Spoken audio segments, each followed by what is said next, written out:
When Elena Carter sees Victor Morrow walk through the diner door after 7 months of hiding, her hand instinctively moves to her swollen belly, carrying the secret she swore he'd never discover.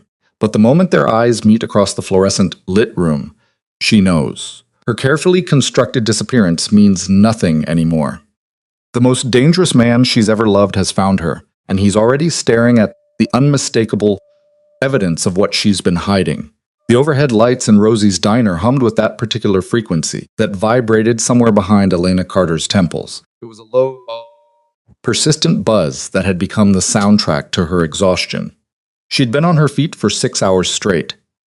The kind of shift that made her lower back scream and her ankles swell until her secondhand sneakers felt like tourniquets.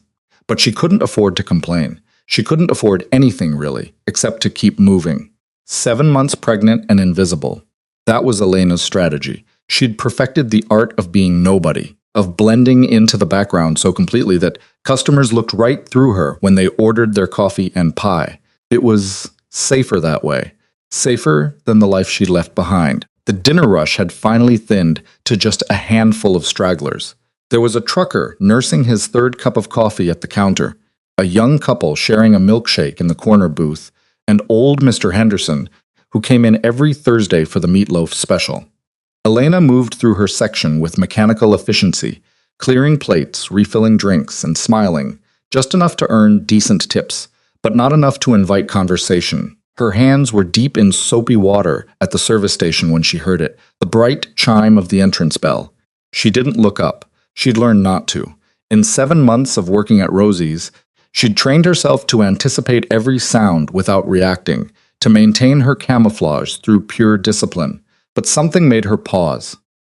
Maybe it was the sudden silence that fell over the diner, the way conversation seemed to catch mid-sentence. Maybe it was the prickle at the base of her neck, that ancient instinct that warns of predators even when you can't see them yet. Elena lifted her gaze to the mirror behind the counter, the one that gave her a fisheye view of the entire dining room, and felt her heart stop. Victor Morrow stood in the doorway like he owned the place, like he owned everything. He hadn't changed.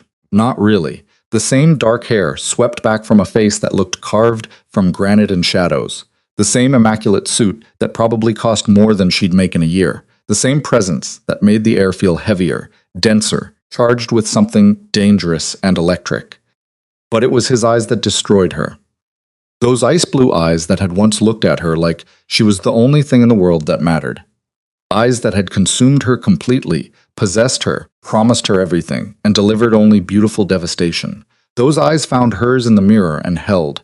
Elena's wet hands gripped the edge of the sink. Her mind screamed, "Run, run right now." But her feet had turned to lead. Her body would betraying her with its absolute stillness. She watched in the mirror as Victor's gaze traveled slowly, deliberately downward to her profile, to the unmistakable swell of her belly beneath the ugly polyester uniform. She saw the exact moment he understood. His entire body went rigid, his jaw tightened, and something flickered across his face that she'd never seen before. Complete unguarded shock. Elena.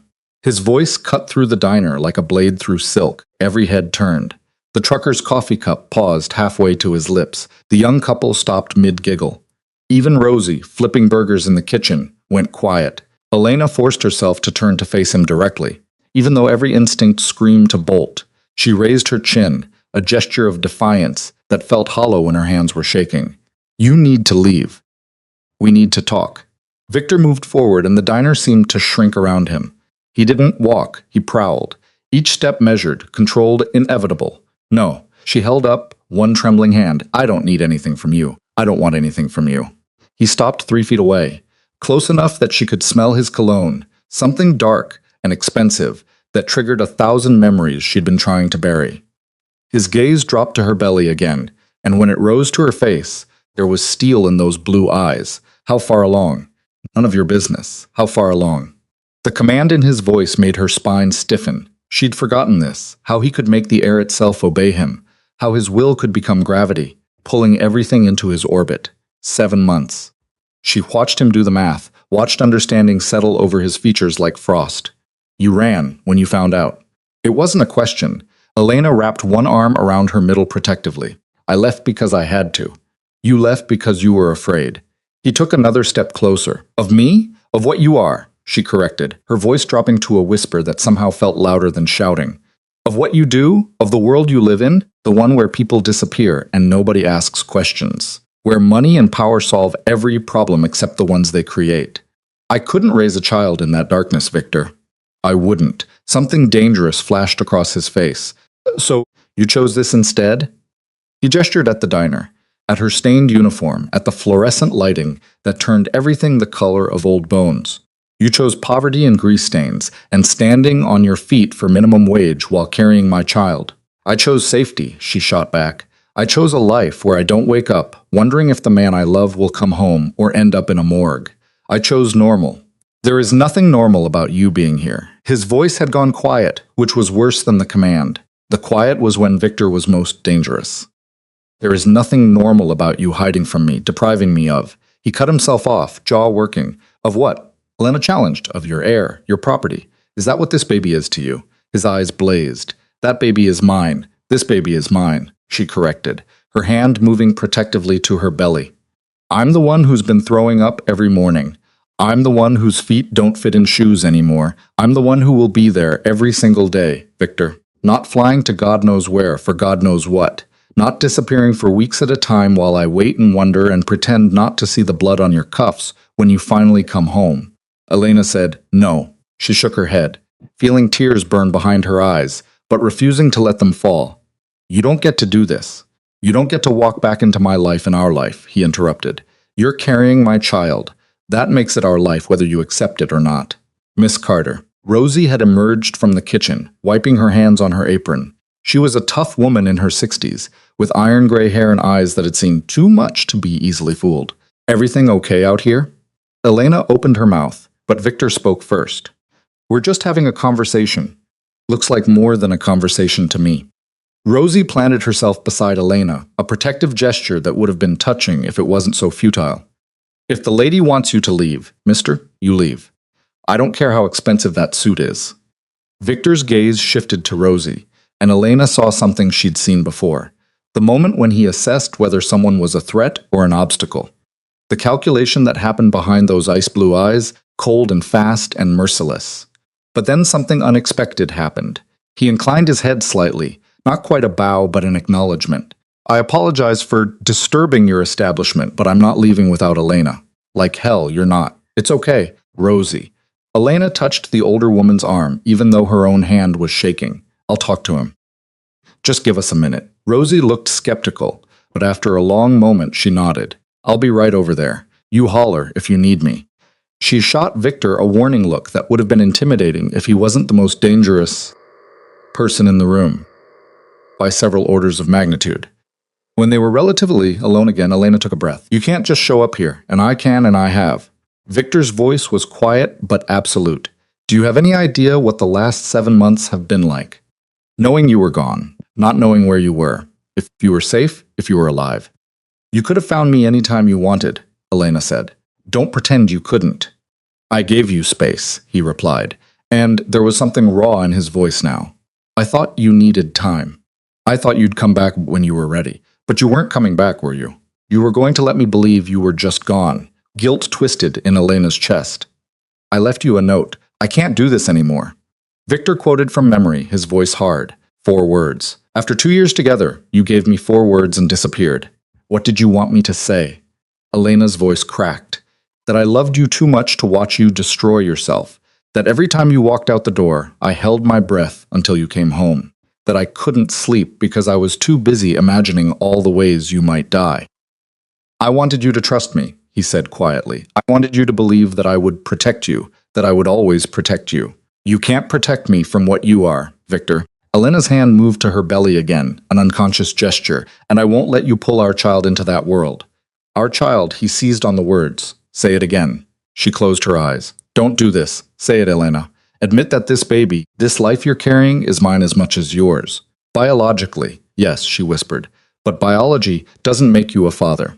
Being there does. Showing up does. And you can't show up, Victor, because showing up means leaving behind everything you are.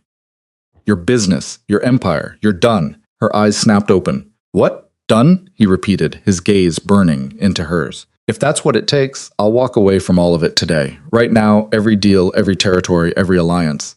I don't. Just come home with me. Let me take care of you. Let me be there when our child is born.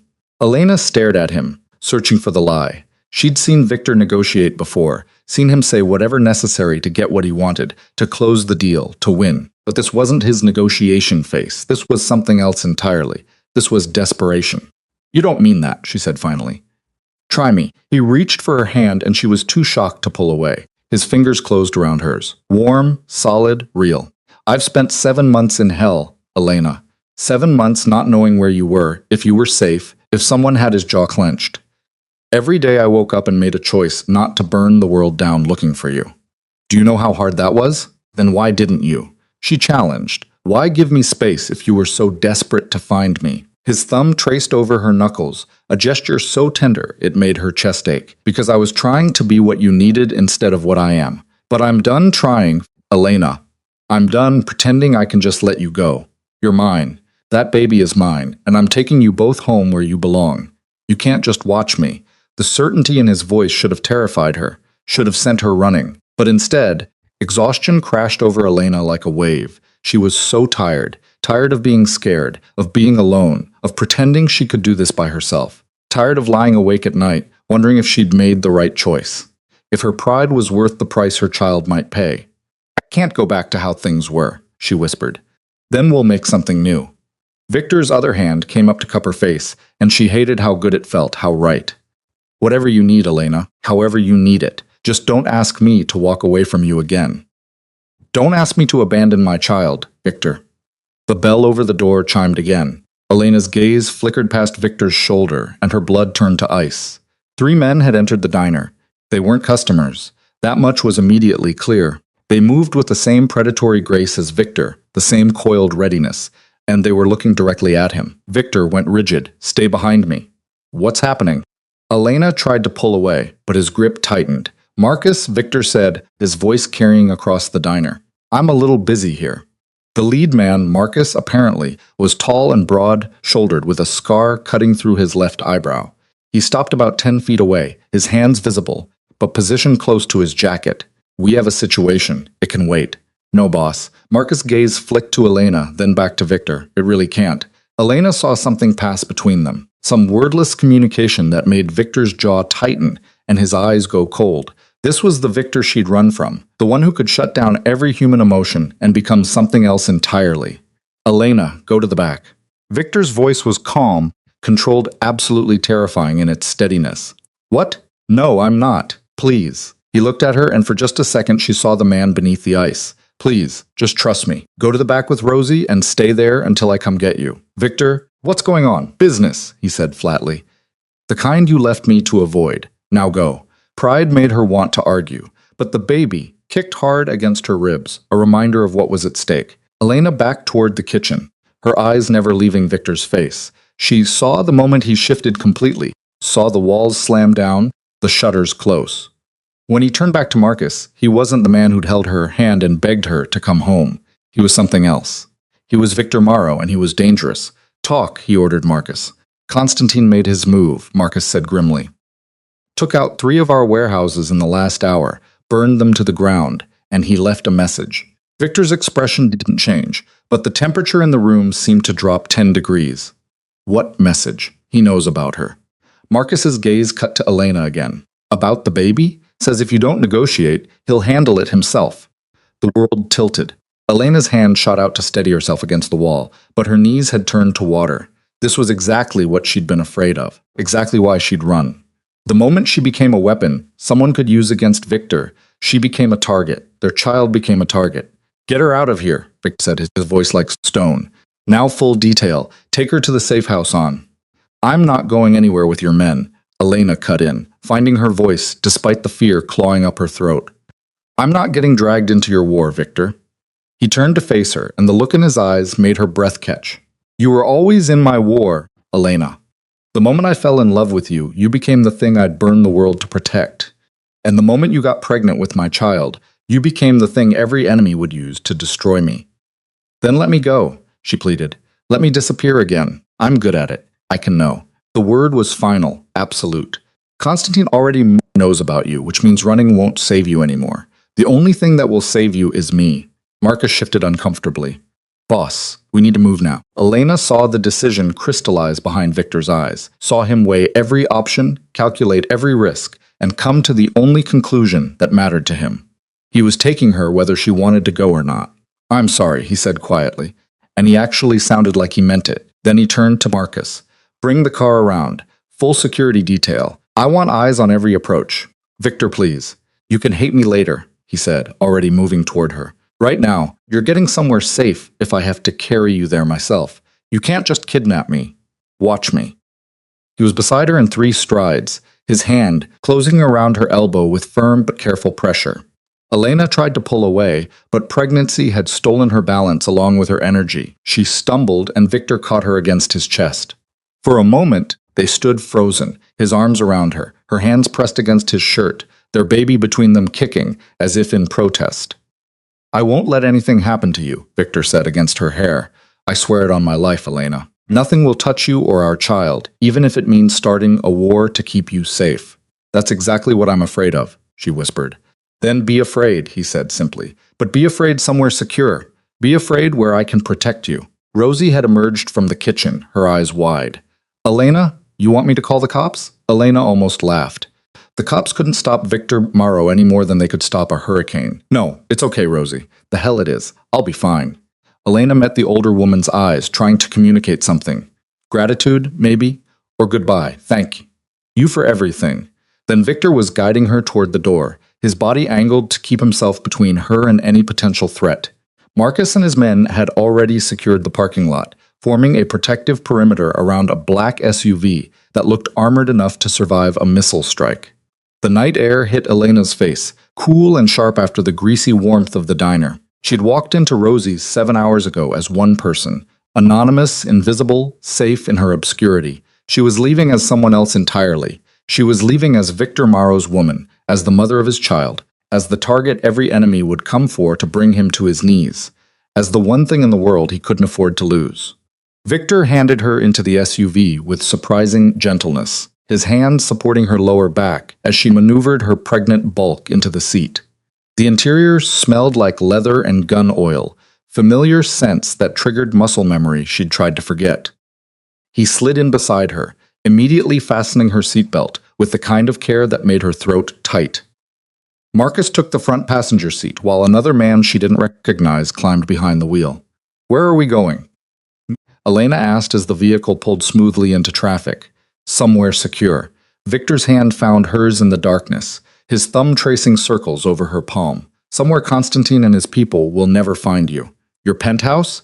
It wasn't a question. Eventually, his jaw tightened. First, we're making sure you haven't been followed, making sure there are no trackers, no surveillance, no loose ends. Then, we're getting you checked out by a doctor. I have a doctor. You have a free clinic that sees you once a month and doesn't have security clearance, he corrected. You need an OB who understands discretion and has experience with high-risk situations. This pregnancy isn't high risk. It is now, he said flatly. The moment Constantine learned about you, everything became high risk. Elena stared out the window, watching the familiar streets blur past. Somewhere behind them was her apartment. Barely more than a room really, with peeling wallpaper and water stains on the ceiling, but it was hers. Her safe space, her escape. Now she was escaping her escape, running from the place she'd run to. I had a life, she said quietly. It wasn't much, but it was mine. You had survival, Victor corrected. That's not the same as living, at least I was free. His hand tightened on hers. You were struggling, working yourself to exhaustion while carrying my child. That's not freedom, Elena. That's punishment. For what?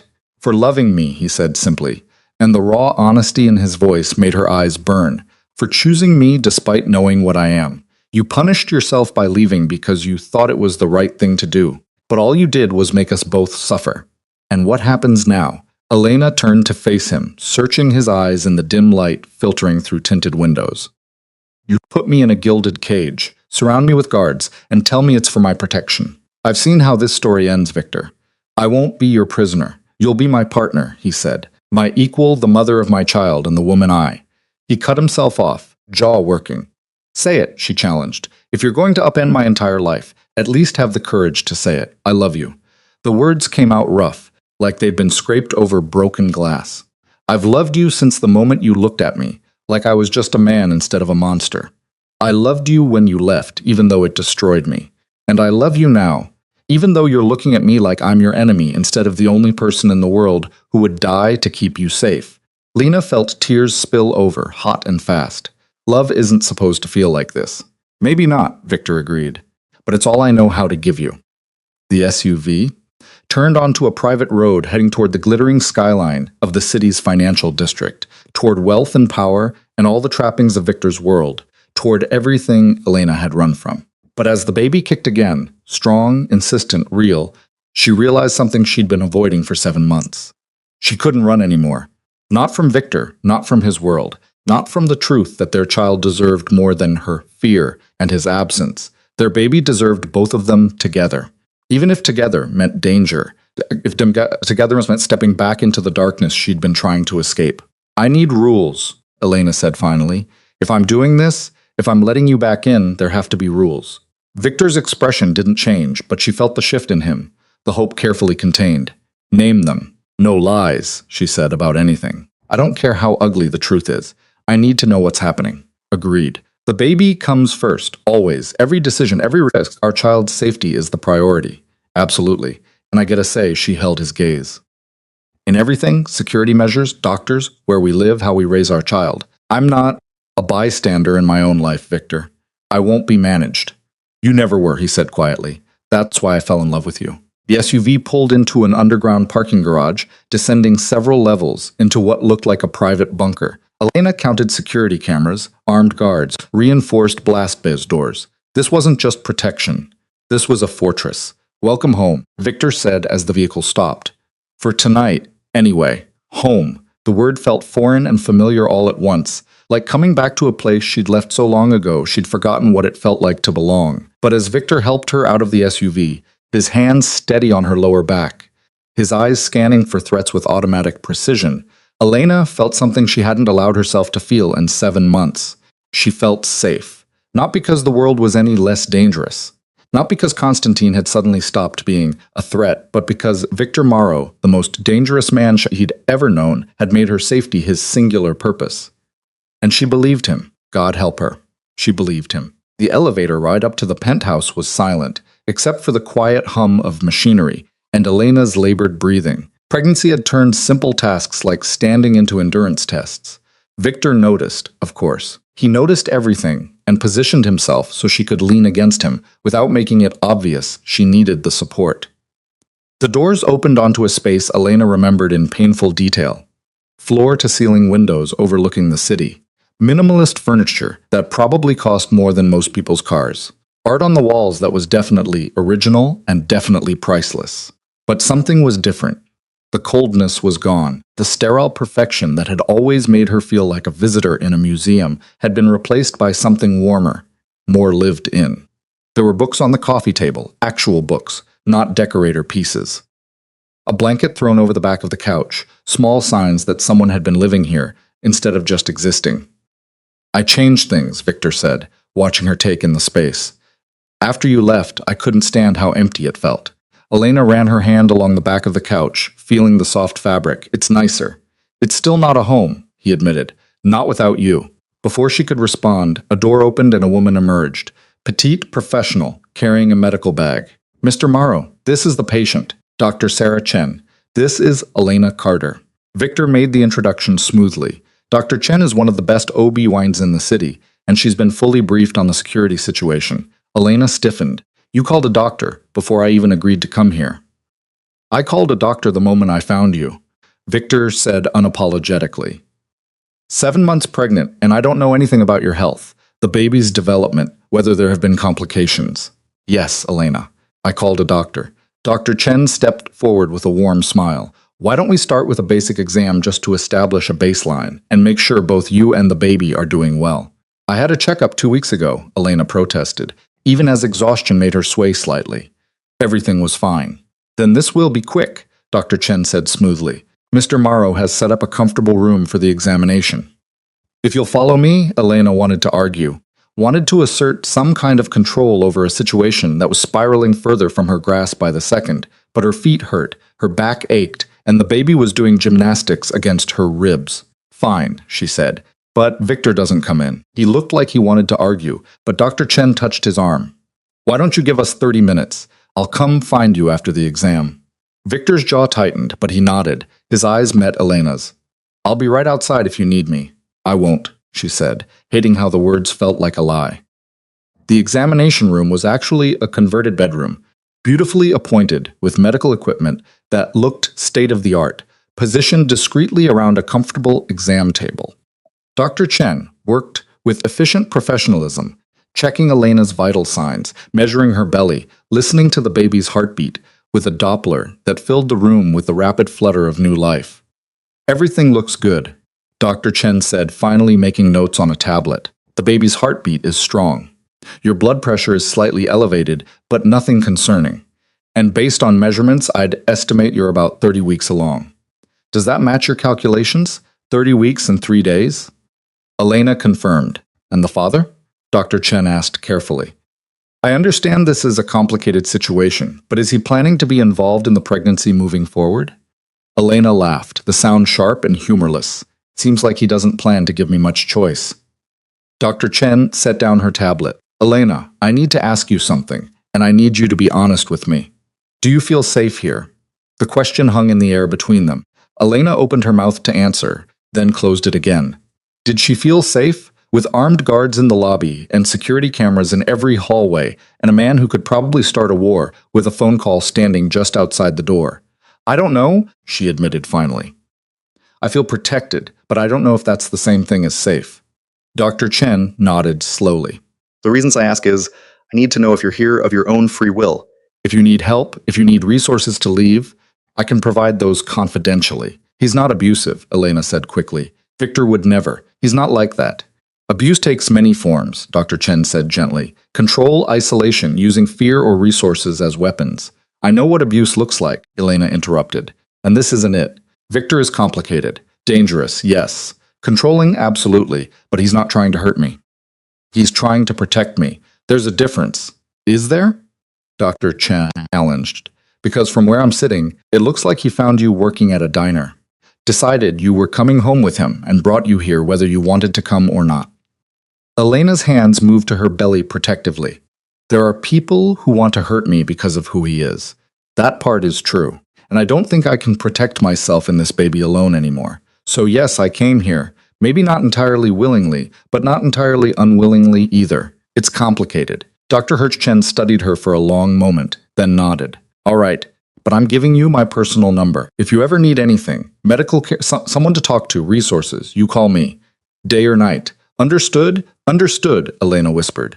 "Good." Dr. Chen's professional smile returned. "Now, let's talk about the rest of your pregnancy. You're in your 3rd trimester, which means we'll want to see you weekly from here on out. I'll coordinate with Mr. from Morrow's security team to make sure visits are safe and discreet. Weekly seems excessive. Weekly is standard for high-risk pregnancies," Dr. Chen corrected. "And whether you like it or not, your pregnancy just became high-risk the moment you entered Mr. Morrow's world. The stress alone is a factor we'll need to monitor carefully." They spent another 15 minutes discussing nutrition, exercise, warning signs to watch for. Dr. Chen was thorough and kind, never once making Elena feel judged for her choices or her situation. By the time she was cleared to leave, Elena felt wrung out and exhausted. Victor was waiting in the living room, standing by the windows with the phone pressed to his ear. He was speaking in rapid-fire Russian, a language Elena had heard before during late-night calls that always preceded him leaving for days at a time. When he saw her, he ended the call immediately. "Well?" The single word carried the weight of 1,000 questions. "Both healthy," Dr. Chen reported. "I've given Elena my recommendations for the remainder of her pregnancy. She'll need weekly checkups, proper nutrition, and most importantly, reduce stress." Victor's laugh was bitter. "Reduce stress? Of course. I'm serious, Mr. Morrow." Dr. Chen's voice went sharp. "Stress can trigger preterm labor, preeclampsia, and a host of other complications. Whatever is happening in your world right now, Elena needs to be insulated from it as much as possible." "I'm working on it," Victor said grimly. After Dr. Chen left, Elena and Victor stood in awkward silence. The city glittered below them, oblivious to the drama playing out in the penthouse. Somewhere out there, Constantine was making his moves, positioning his pieces, preparing for whatever came next. And here Elena was standing in the eye of a hurricane she'd tried so hard to escape. "You should eat something," Victor said finally. "When's the last time you had a real meal?" "I ate at the diner." "Diner food doesn't count," he interrupted. "I'm talking about actual nutrition, vegetables, protein, things that are good for you and the baby." Despite everything, Elena felt a smile tug at her lips. "You sound like Dr. Chen." Dr. Chen is right. He moved toward the kitchen, a gleaming space full of high-end appliances that Elena had never seen him use. "I had my chef stock the refrigerator." "What sounds good?" "Victor, you don't have to. I'm taking care of you," he said simply. "That includes feeding you. So, what sounds good? And don't say nothing because I know pregnant women are supposed to eat every few hours." Elena sank onto one of the bar stools, her feet screaming with relief. "Something simple. I can't handle anything too rich right now." 20 minutes later, she was eating grilled chicken with roasted vegetables, while Victor watched her like she might disappear if he looked away. It should have been uncomfortable, his intensity, his focus, the way he tracked every bite she took.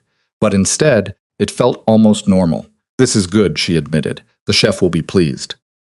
Victor hadn't touched his own plate, too busy watching her eat. "Elena, we need to talk about Constantine." Her appetite vanished. "I don't want to know."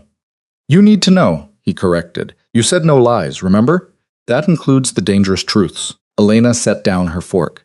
"Fine, tell me." "A Konstantin Vulov runs the Russian syndicate on the East Coast," Victor began, his voice taking on a lecturing quality, like he was briefing her on a business competitor instead of a man who wanted them dead. "We've been at war for territory for the last 3 years. Small skirmishes, mostly calculated moves.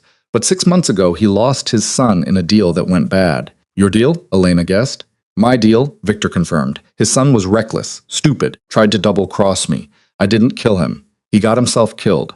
But Constantine doesn't see it that way, so he wants revenge." "He wants to destroy me," Victor said flatly. "He wants to take everything I've built and burn it to the ground. And now that he knows about you, about the baby, his jaw tightened. Your leverage, the one thing that could bring me to my knees." Elena's hand moved to her belly. "So, what do? We stay here where it's secure. We let my people handle Constantine, and we wait for him to make a mistake." "That could take months," Elena protested. "I can't just hide in your penthouse until the baby comes. I have a life, Victor. A job, friends." "You have me," he interrupted. "And our baby. Everything else is negotiable. That's not fair." "Fair?" He laughed, the sound harsh. "Nothing about this is fair, Elena. It's not fair that loving me puts you in danger. It's not fair that our child will grow up with armed guards and security protocols. It's not fair that I can't give you the normal life you want. But this is the reality, and we have to deal with it." Elena felt tears prick her eyes again, hormones and exhaustion and fear all tangling together. "I don't know how to do this." "Neither do I," Victor admitted. He moved around the counter, kneeling beside her stool so they were eye level. "I've never been a father before, never had to protect someone this completely. But I'm going to figure it out, Elena, for you, for our baby. I swear it." His hands covered hers on her belly, and she felt the baby kick against their joined palms. Victor's eyes widened, wonder replacing the cold calculation for just a moment. "Does it hurt?" he asked quietly. "No." Elena guided his hand to where the movement was strongest. "Feels strange but not painful. Like butterflies but bigger. He's strong." Victor's voice had gone soft with awe. "Or she," Elena corrected. "Or she," he agreed. "You don't know." "I didn't want to find out alone." The admission slipped out before she could stop it. Didn't want to have that moment without. She cut herself off, but Victor understood. His hand tightened over hers. "We'll find out together. Whatever you want." "What I want," Elena said slowly, "is for this to be real, not just protective instinct or obligation. I need to know that you're here because you choose to be, not because some psychopath forced your hand." Victor rose, pulling her up with him. His hands framed her face with a gentleness that contradicted everything she knew about what those hands could do. "I choose you. I've chosen you every day for the last 7 months, even when I couldn't find you, even when I thought I'd lost you forever. This isn't an obligation, Elena. This is the only choice I can make and still be able to live with myself." Then he kissed her soft and careful, like she was something precious he was afraid to break. And Elena, despite every rational thought, screaming that this was a mistake, kissed him back. Because maybe Dr. Chen was right. Maybe this was complicated. Maybe there were elements of control and protection and fear all tangled up in whatever this was between them. But it was also love. Messy, impossible, dangerous love, and their baby kicking between them, growing stronger every day. Deserve parents who loved each other, even if that love came wrapped in darkness. When they finally pulled apart, Victor rested his forehead against hers. "Stay," he whispered. "Please, just stay." And Elena, feeling the baby move and the exhaustion drag at her bones and the weight of 7 months of loneliness crash over her all at once, did the only thing she could. She stayed. Elena woke to unfamiliar silence. Not the rattling pipes and distant traffic of her studio apartment, not the pre-dawn sounds of neighbors leaving for early shifts. This silence was thick, insulated, the kind that came from triple-paned windows and walls designed to keep the world out. She opened her eyes to soft gray light filtering through sheer curtains. The bed beneath her was impossibly comfortable. The sheets Egyptian cotton with a thread count she didn't want to think about. For a moment, disoriented and half asleep, she wondered if the last 12 hours had been a fever dream. Then the baby kicked and reality came flooding back. She was in Victor's penthouse in his bed, though he'd slept on the couch, giving her space. Even as every instinct probably screamed at him to stay close, she'd agreed to stay. Agreed to let him back into her life, into their child's life. Agreed to step back into the darkness she'd spent 7 months escaping.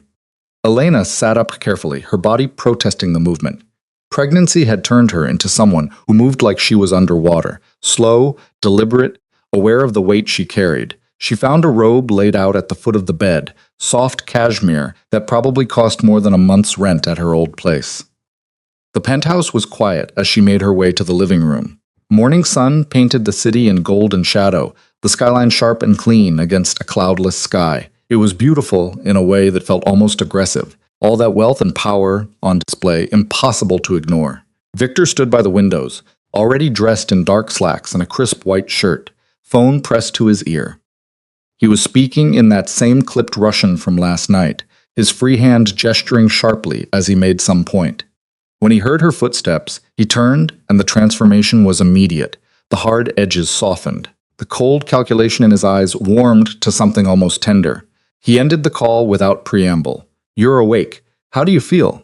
"Like I slept on a cloud," Elena admitted, moving to the kitchen, which is either very good or slightly alarming given the circumstances. "It's good," Victor said firmly, following her. "You needed rest. Real." Not whatever you were getting in that, he caught himself. "In your apartment."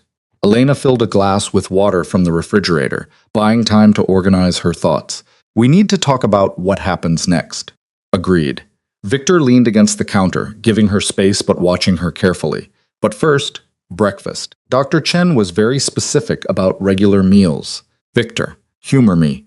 He was already pulling ingredients from the refrigerator with surprising confidence. Scrambled eggs, whole wheat toast, fresh fruit. "You eat, then we talk about whatever you want." There was something almost domestic about watching Victor Morrow crack eggs into a bowl, whisk them with practiced efficiency, heat a pan with just the right amount of butter. Elena had never seen this side of him, had never imagined it existed. In their previous life together, meals had been catered affairs or restaurant reservations, never this quiet ritual of preparation. "You cook," she observed, unable to keep the surprise from her voice. "I survive," he corrected, plating perfectly fluffy eggs beside toast and a small bowl of berries. "There's a difference, but I learned the basics a long time ago. Useful skill when you can't always trust who's preparing your food." The reminder of his world, of the paranoia and danger that colored every aspect of his life, sent a chill through her. "Is that really necessary?" Worrying about poison. Victor set the plate in front of her, his expression unreadable. "In my position, always, though less so now. I have people who handle that kind of security." "People who taste your food before you eat it?" Elena asked, picking up her fork even as her appetite wavered. "People who ensure the entire supply chain is secure," he clarified. "From farm to table, everything is vetted. Paranoid maybe, but effective." Elena took a bite of eggs, letting the revelation settle. This was the reality. She'd agreed to step back into a world where something as simple as breakfast required military-grade security protocols. And now I'm part of that. The baby and I. Yes, no hesitation, no apology. From this moment forward, everything you eat, everywhere you go, everyone you interact with, it all goes through security screening. That's insane. That's survival," Victor countered, Constantine isn't the only threat. Elena, he's just the most immediate. There are always people looking for leverage for weaknesses to exploit. You and our child, you're the ultimate leverage. Elena set down her fork, her appetite gone. So, what do you want me to do? Stay locked in this penthouse for the next 2 months until the baby comes. Hide from the world. I want you safe, Victor said quietly. Beyond that, we figure it out together. You wanted a say in decisions. You have it. Tell me what you need. What did she need?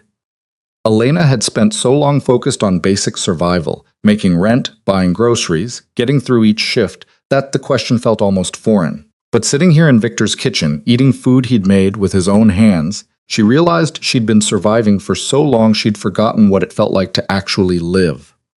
I need purpose, she said finally. I need to do something other than sit around waiting to give birth. I need to feel useful. Victor considered this, his expression thoughtful. What did you do before the diner? I was studying, Elena admitted. Art history. I was 3 semesters away from my degree when I met you. Something flickered across his face. Regret maybe, or guilt. You never told me you'd stopped. You never asked. The words came out sharper than she intended, but they were true. Their relationship had been so consuming, so intense, that everything else had fallen away, including her education, her plans, her future. I couldn't afford tuition, and living with you felt like, I don't know, like I was being kept. I didn't want to ask you for money. Pride, Victor said softly. That damn pride of yours. It's all I had, Elena shot back. When everything else about our relationship was unequal, your money, your power, your control over every situation, pride was the only thing that was mine. Victor's jaw tightened, but he didn't argue. Instead, he pulled out his phone, typed something quickly, then set it aside. What would you need to finish your degree? Elena blinked. What? Your degree? Art history. What would you need to complete it? I don't know. Access to my transcripts, enrollment at a university, tuition money. She shook her head. Victor, I'm 7 months pregnant. This isn't the time to go back to school. Why not? He leaned forward, his intensity focused on her like a laser. Online courses exist, private tutors, libraries full of research materials. You said you needed purpose. Let me give you this. You can't just throw money at everything and make it work. Elena protested even as hope flickered in her chest. There are deadlines, requirements, applications. Which I can handle, Victor interrupted. Or rather, which people I employ can handle. Elena, if this is what you want, if this is what will make you feel like yourself again, then it's done. Consider it done. She stared at him, searching for the catch. With Victor, there was always a catch. Always an angle, a calculation, a way his generosity served his own purposes. Why? Because you're brilliant, he said simply. Because I watched you light up talking about Renaissance paintings and Baroque sculpture. Because in 2 years together, I never once heard you talk about your dreams for the future, and that was my fault. I was so focused on keeping you that I never asked what you wanted to become. Tears pricked Elena's eyes. Damn hormones. You can't just fix 7 months of separation with grand gestures, Victor. I'm not trying to fix anything, he said. I'm trying to give you what you should have had all along. Choice, agency. The ability to build the life you want instead of just surviving the one you're stuck with. Elena picked up her fork again, needing something to do with her hands. The eggs had gone cold, but she ate them anyway, chewing mechanically while her mind raced. Could she really do this? Go back to school while 7 months pregnant. Finish her degree while preparing to become a mother.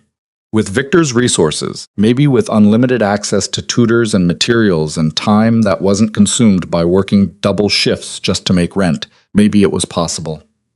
I'd need to see the course requirements, as she said carefully. Talk to an academic advisor. Figure out if it's even feasible given the timeline. Victor's smile was small but genuine. I'll have someone contact your previous university today. We'll get everything sorted out. And when the baby comes, Elena pressed. What then? Do I put everything on hold again? Then we figure out childcare, Victor said simply. Nannies, if you want them, or I restructure my schedule to be home more, or we do some combination that works for both of us. The point is, Elena, your dreams don't end because you're becoming a mother. They just evolve. It was the right thing to say, almost too right, like he'd rehearsed it or had someone coach him on what a modern, supportive partner should sound like. But there was something in his eyes, a vulnerability she rarely saw that made her believe he meant it. Okay, she said softly. Okay, we can try. Victor's phone buzzed. He glanced at it, and Elena saw his expression shift, the warmth draining away, replaced by cold focus. I need to take this. Stay inside. Don't answer the door for anyone except me or Marcus. What's happening? Business, he said, already moving toward his office. Nothing for you to worry about. But Elena was already worrying, because business in Victor's world meant violence and strategy and all the things she'd been trying to protect their child from. She cleaned up breakfast in silence, listening to the muffled sound of his voice through the office door. His tone was sharp, commanding, the voice he used when giving orders that couldn't be questioned. She was drawing the last plate when Marcus arrived, announced by the elevator chime. He looked like he hadn't slept, his suit rumpled and his expression grim. Where is he? Marcus asked without preamble. Office, Elena said, setting down the dish towel. What's wrong? Marcus hesitated, clearly weighing how much to tell her.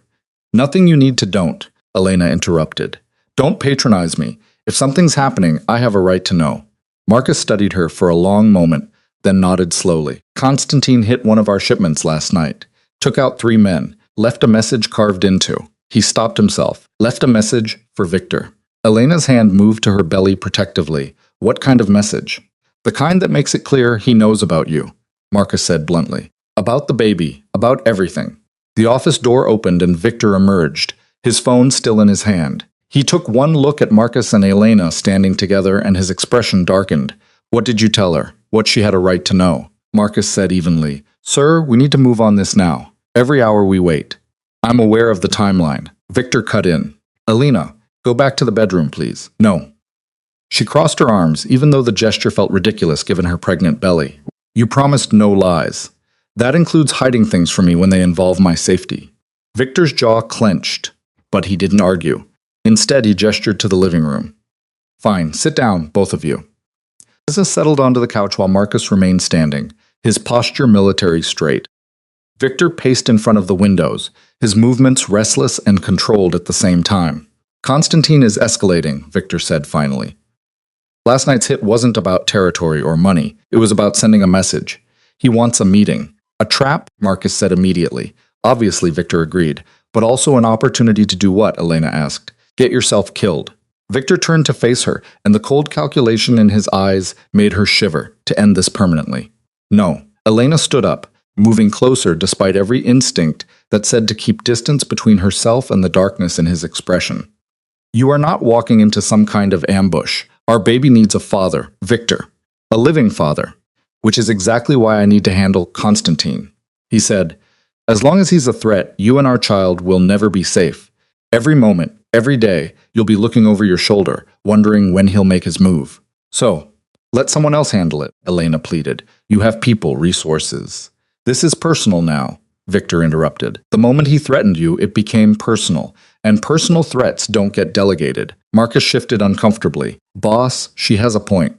You don't need to be the one who I do, Victor said flatly. Constantine wants me. If I send someone else, he'll see it as weakness. He'll escalate. He'll go after Elena directly instead of using her as leverage. Elena felt ice slide down her spine. You think he'd come after me? I think he'd do whatever it takes to destroy me, Victor said, his voice gentle, despite the brutal honesty. And destroying me means taking away everything I care about. You, our baby, everything. She sank back onto the couch, her mind racing. This was the reality of Victor's world. Not just danger as an abstract concept, but actual immediate threats from people who saw her as nothing more than a tool to hurt the man she loved. What's the plan? She asked quietly. Victor exchanged a glance with Marcus. The meeting is set for tomorrow night.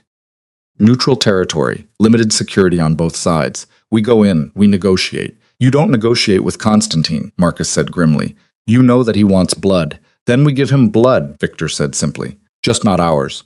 Elena watched the two men communicate in that wordless way people did when they'd worked together long enough to anticipate each other's thoughts. She didn't understand the specifics, but she understood the general shape of what they were planning. Violence.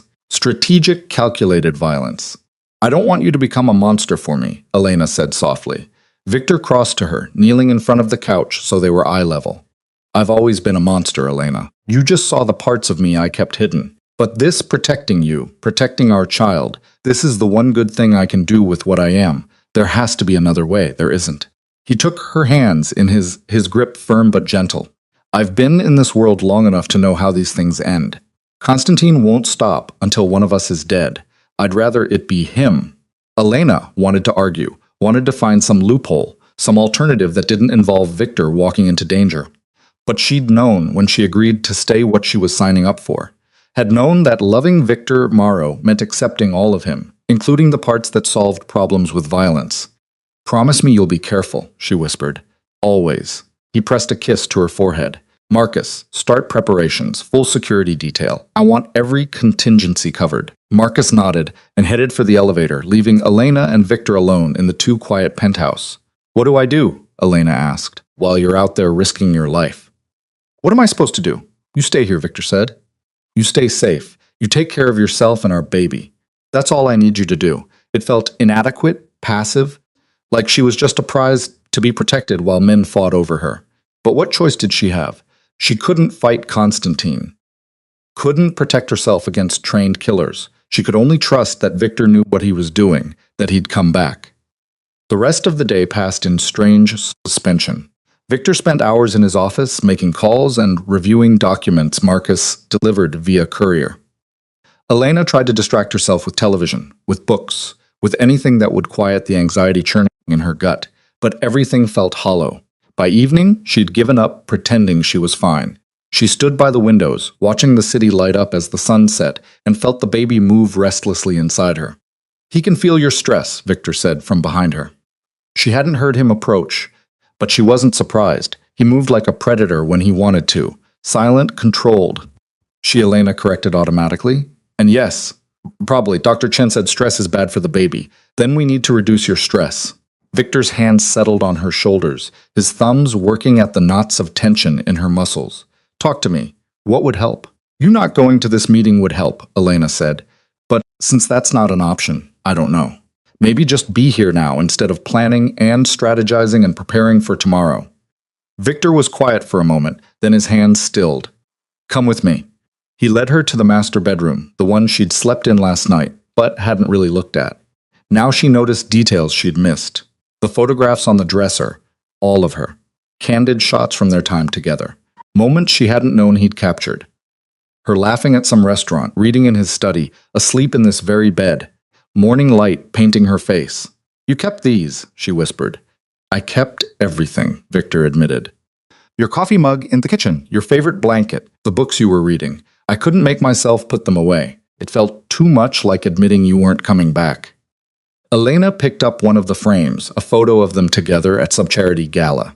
She was wearing a dress he'd bought her. Emerald green silk that had cost a fortune. She looked happy, young, unaware of how complicated everything would become. "I wasn't that person anymore," she said. "After I found out I was pregnant, I couldn't be her." She was naive. She thought love was enough. "What do you think now?" Victor asked quietly. Elena set down the frame carefully. "I think love is necessary, but not sufficient. I think it's the foundation, but you have to build something on top of it. Trust, honesty, partnership, all the things we didn't have before." And now she turned to face him. This man who'd upended her life twice. First by making her love him, then by finding her when she thought she was safely hidden away. "Now we try to build something better. If you survive tomorrow night, I will," Victor said with absolute certainty. "I have too much to lose not to." He pulled her close, careful of her belly, and Elena let herself lean into him. Let herself take comfort in his strength, even knowing that same strength came from a capacity for violence she didn't want to think about. "Tell me about the baby," Victor said against her hair. "What's it like carrying our child?" Elena smiled despite everything. Weird, beautiful, terrifying. "Sometimes I feel these little flutters like butterflies. Other times, it's full-on kicks that take my breath away. And lately, there's this rolling sensation, like the baby's doing somersaults. Does it hurt? Not really. It's uncomfortable sometimes, especially when tiny feet find my ribs. But mostly, it's just surreal knowing there's a whole person growing inside me. A person who's half you and half me." Victor's hand moved to her belly, and as if on cue, the baby kicked against his palm. His sharp intake of breath made Elena laugh. "Strong," he said with unmistakable pride. "Stubborn," Elena corrected. "Already takes after both of us." They stood like that for a long time. Victor's hand on her belly, feeling their child move. And for those moments, Elena let herself believe in the possibility of a future. A real future. Not just survival, but actual life with family dinners and bedtime stories and all the ordinary moments that seemed impossible in Victor's extraordinary world. But when morning came, reality crashed back. Victor was up before dawn, dressing in dark clothes that somehow looked both casual and tactical. Elena watched from the bed as he strapped a shoulder holster over his shirt, checked the weapon with practiced efficiency, then covered it with a jacket. "You don't have to watch this," he said quietly. "Yes, I do." Elena sat up, pulling the sheets around herself. "I need to see all of you, Victor, not just the parts you think I can handle." He crossed to the bed, cupped her face in his hands, and kissed her with an intensity that felt like goodbye. When he pulled back, his eyes were fierce. "I'm coming back," he said. "I swear it. I'm coming back to you and our baby. And when I do, Constantine won't be a threat anymore. What if something goes wrong?" Elena's voice cracked. "What if you don't come back? Then Marcus has instructions to keep you safe, to make sure you and the baby have everything you need. Financially, you'll be." "I don't care about money," Elena interrupted. "I care about you. I care about our child having a father." "Which is why I'm doing this," Victor said firmly. "I will not let Constantine take that future from us. I won't let him win." Elena wanted to argue more, wanted to beg him to stay, to find another way, but she could see in his eyes that the decision was made. Victor Morrow had chosen his course, and nothing would divert him from it. "Come back to me," she whispered. "Always," he promised. Then he was gone, the elevator doors closing behind him with a soft chime that sounded too much like a death knell. Elena spent the day in agony. Marcus had stationed guards throughout the building and called in regular updates. Victor was in transit. Victor had arrived at the meeting location. Victor was inside, but there were no details, no reassurances, just confirmations that he was still alive. By evening, Elena was pacing the penthouse like a caged animal. The baby was restless, too, kicking and rolling in a way that made her wonder if somehow their child could sense the danger their father was walking into. She was standing by the windows watching the sun paint the sky in violent shades of orange and red when her phone buzzed. Unknown number. Elena almost didn't answer, but something instinct maybe or desperation made her swipe to accept the call. "Hello," Elena Carter. The voice was unfamiliar. Male with a faint Russian accent. "I've been looking forward to speaking with you." Ice flooded her veins. "Who is this?" "I think you know," the voice said smoothly. "Victor is with me now. We're having such an interesting conversation about you. About your baby, Constantine." Elena's hand moved protectively to her belly. "If you hurt him, you'll what?"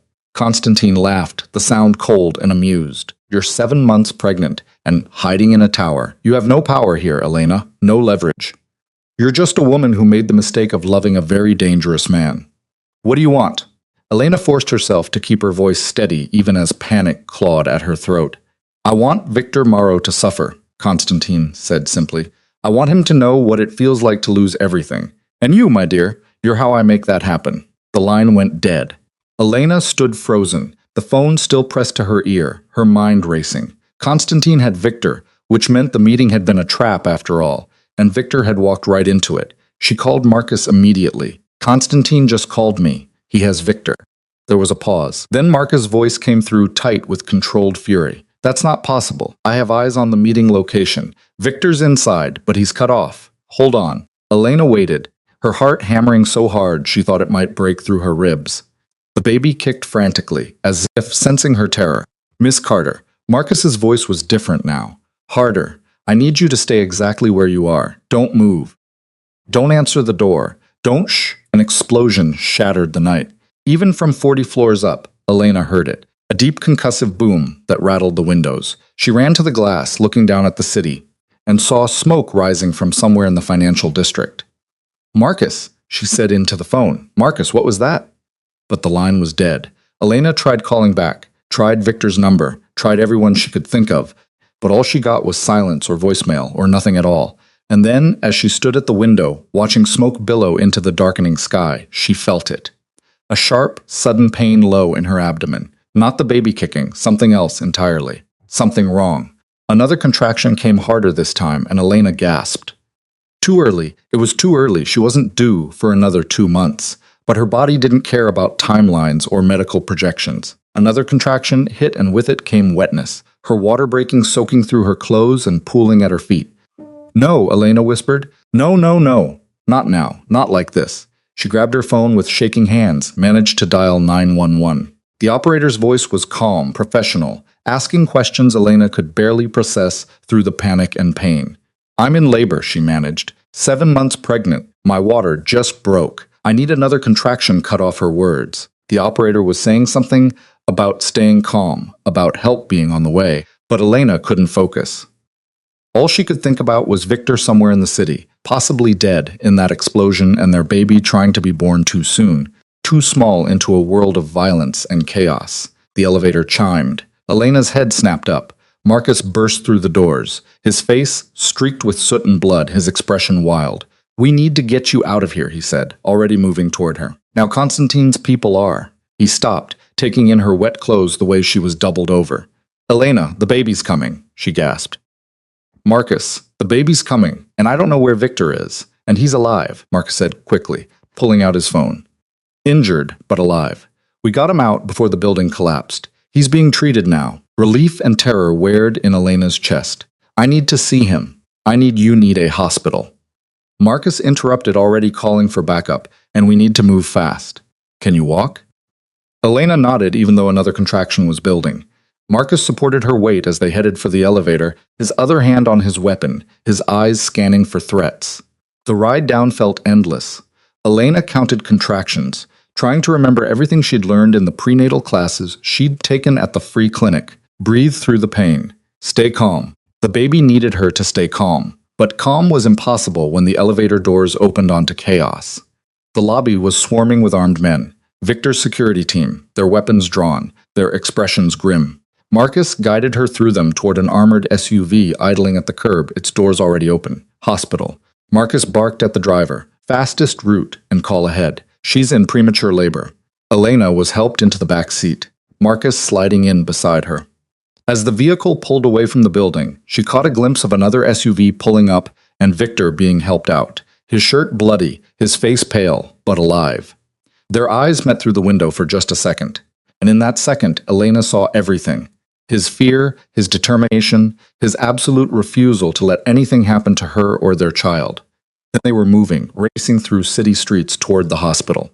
And Elena could only hold on as her body tried to bring their baby into the world 2 months too soon. The contractions were coming faster now, each one a wave of pain that stole her breath. Marcus was on the phone, coordinating with the hospital, with Victor's people, his voice steady, even as his free hand gripped hers to hurt. "You're going to be okay," he said, and Elena wanted to believe him. "Both of you, the baby's going to be fine." But as another contraction hit, harder than all the others, Elena felt the truth settle in her bones. Nothing about this was going to be fine. Not yet. The hospital emergency entrance blazed with fluorescent light as the SUV screeched to a stop. Elena barely registered the organized chaos that erupted around her. Medical staff rushing forward with a wheelchair, Marcus barking orders.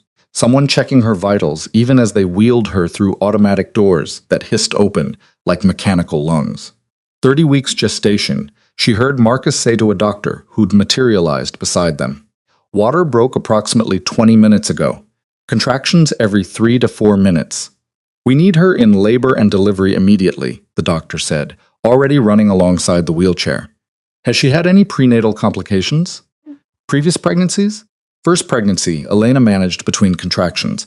No complications. Everything was normal until pain cut off the rest of her sentence. The doctor, a woman in her 50s with kind eyes and steel in her voice, leaned closer. "Elena, I'm Dr. Patricia Morrison. We're going to take excellent care of you and your baby, but I need you to focus on breathing through the contractions. Can you do that for me?" Elena nodded, even though panic was clawing at her throat. Too early. The baby was coming too early. 30 weeks meant underdeveloped lungs, potential complications, weeks in the NICU if they were lucky. She'd read all the statistics during sleepless nights at her old apartment. Terrified of exactly this scenario, they burst through doors into a delivery suite that looked more like a luxury hotel room than a hospital. Private, spacious, equipped with technology Elena didn't recognize. Victor's influence. Clearly, this wasn't where they brought women without insurance or connections. Nurses swarmed around her, helping her change into a hospital gown, attaching monitors that beeped and hummed. One wrapped a blood pressure cuff around her arm, while another positioned monitors on her belly to track the baby's heartbeat. Where's Victor? Elena asked Marcus, who'd stationed himself by the door like a guard. Is he coming? He's being treated in another wing, Marcus said carefully. Shrapnel wounds, some burns, nothing life-threatening. But the doctors want to run tests before they clear him to move. I need to see him. Another contraction hit and Elena gritted her teeth through it. Our baby is coming and he needs to be here. I'm working on it, Marcus promised. But right now, you need to focus on you and the baby. Dr. Morrison had finished her examination, her expression professionally neutral, in a way that made Elena's stomach clench. You're dilated to 5 centimeters. The baby's coming whether we're ready or not. Given the gestational age, we need to discuss options. What options? Elena's hands moved protectively to her belly. The baby's coming. What options are there? We can try to slow labor with medication, Dr. Morrison explained. By a few more days or weeks for the baby's lungs to develop, but given that your water has already broken, the risk of infection increases with every hour we delay. So, what do you recommend? Elena asked, hating how small her voice sounded. Honestly, I recommend we proceed with delivery. Your baby is showing good vitals, strong heartbeat. 30 weeks isn't ideal, but with proper acute care, the prognosis is generally positive. We'll have a neonatal team standing by. Elena closed her eyes, feeling tears slip down her cheeks. This wasn't how it was supposed to happen. She was supposed to have 2 more months to prepare, to set up a nursery, to take classes and read books and feel ready. Instead, she was about to give birth in the middle of a war zone, with Victor bleeding somewhere else in the hospital, and Constantine's threat still hanging over them like a blade. Do it, she whispered. Whatever's safest for the baby. Dr. Morrison squeezed her hand. You're doing great, Elena. I'm going to step out and coordinate with the neonatal team. Then we'll get you set up for delivery. The nurse will give you something for the pain if you want it. I want Victor, Elena said. Please, he needs to be here when our baby is born. I'll see what I can do, Dr. Morrison promised, though her expression suggested she thought it was unlikely. After the doctor left, Elena was alone with Marcus and the quiet beeping of monitors. Another contraction built, this one so intense she couldn't breathe through it. Her fingers dug into the hospital bed rails, her entire body tensing against the pain. Marcus, she gasped when it passed. What happened? The explosion, was it Constantine? Marcus's jaw tightened. It was a setup. The meeting location was rigged to blow the moment Victor entered. He realized it just in time. Got most of his people out, but Constantine was watching, waiting. He detonated early when he saw them evacuating, and Victor got hurt trying to save everyone else. Elena guessed. He got hurt being Victor Morrow. Marcus corrected, never leaving a man behind, even when the smart play is to run. Elena would have smiled if another contraction wasn't building. Is Constantine dead? Unknown, Marcus admitted. The building came down, but we haven't found a body. Boss wants to assume he's alive until we have confirmation. Before Elena could respond, the door burst open and Victor appeared, and Elena's heart nearly stopped. He looked like he'd walked through fire, literally. Burns covered his left arm, hastily bandaged, but still seeping through the gauze. His face was cut and bruised, his shirt more blood than fabric, but his eyes, those ice-blue eyes, were absolutely focused on her. Sir, you can't be in here, a nurse protested, trying to block his path. You haven't been cleared by your attending physician.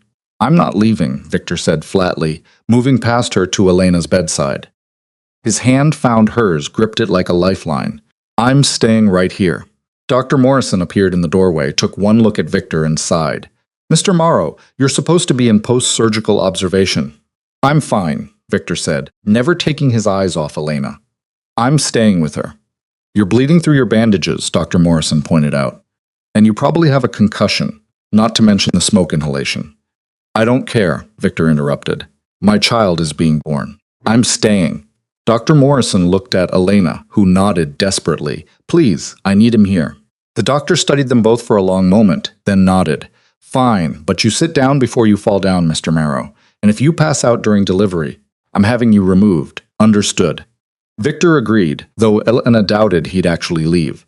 Even if he did pass out, Marcus quietly exited, leaving them alone. Victor pulled a chair close to the bed, his good hand still gripping hers. His other arm hung stiffly at his side, clearly causing him pain he was too stubborn to acknowledge. You look terrible, Elena whispered. You look beautiful, Victor countered. Terrified and in pain, but beautiful. Another contraction hit, and Elena's grip on his hand tightened until she thought she might break his fingers. Victor didn't flinch, just leaned closer, murmuring words she couldn't quite hear over the roaring in her ears. When it passed, she was crying again. I'm so scared, Victor. What if something's wrong with the baby? What if coming early means our baby is a fighter? Victor said, firmly. Just like you, just like me. Whatever happens, we face it together. Together, Elena repeated, needing to believe it. You promise you're okay. You're not just saying that to keep me calm. I'm not okay, Victor admitted. I'm burned and bruised and pretty sure I cracked a rib, but I'm alive, Elena. I'm here. That's what matters. Constantine. Doesn't matter right now, Victor interrupted. Right now, the only thing that matters is you and our baby. Everything else is just noise. Dr. Morrison returned, with 2 other doctors and several nurses, as all moving with practiced efficiency. All right, Elena, we're going to get you moved to the delivery room. The neonatal team is scrubbed in and ready. How are you feeling? Like I'm about to give birth 2 months early, Elena said, her attempt at humor falling flat. Fair enough, Dr. Morrison said with a small smile. Mr. Morrow, if you're staying, you'll need to scrub in.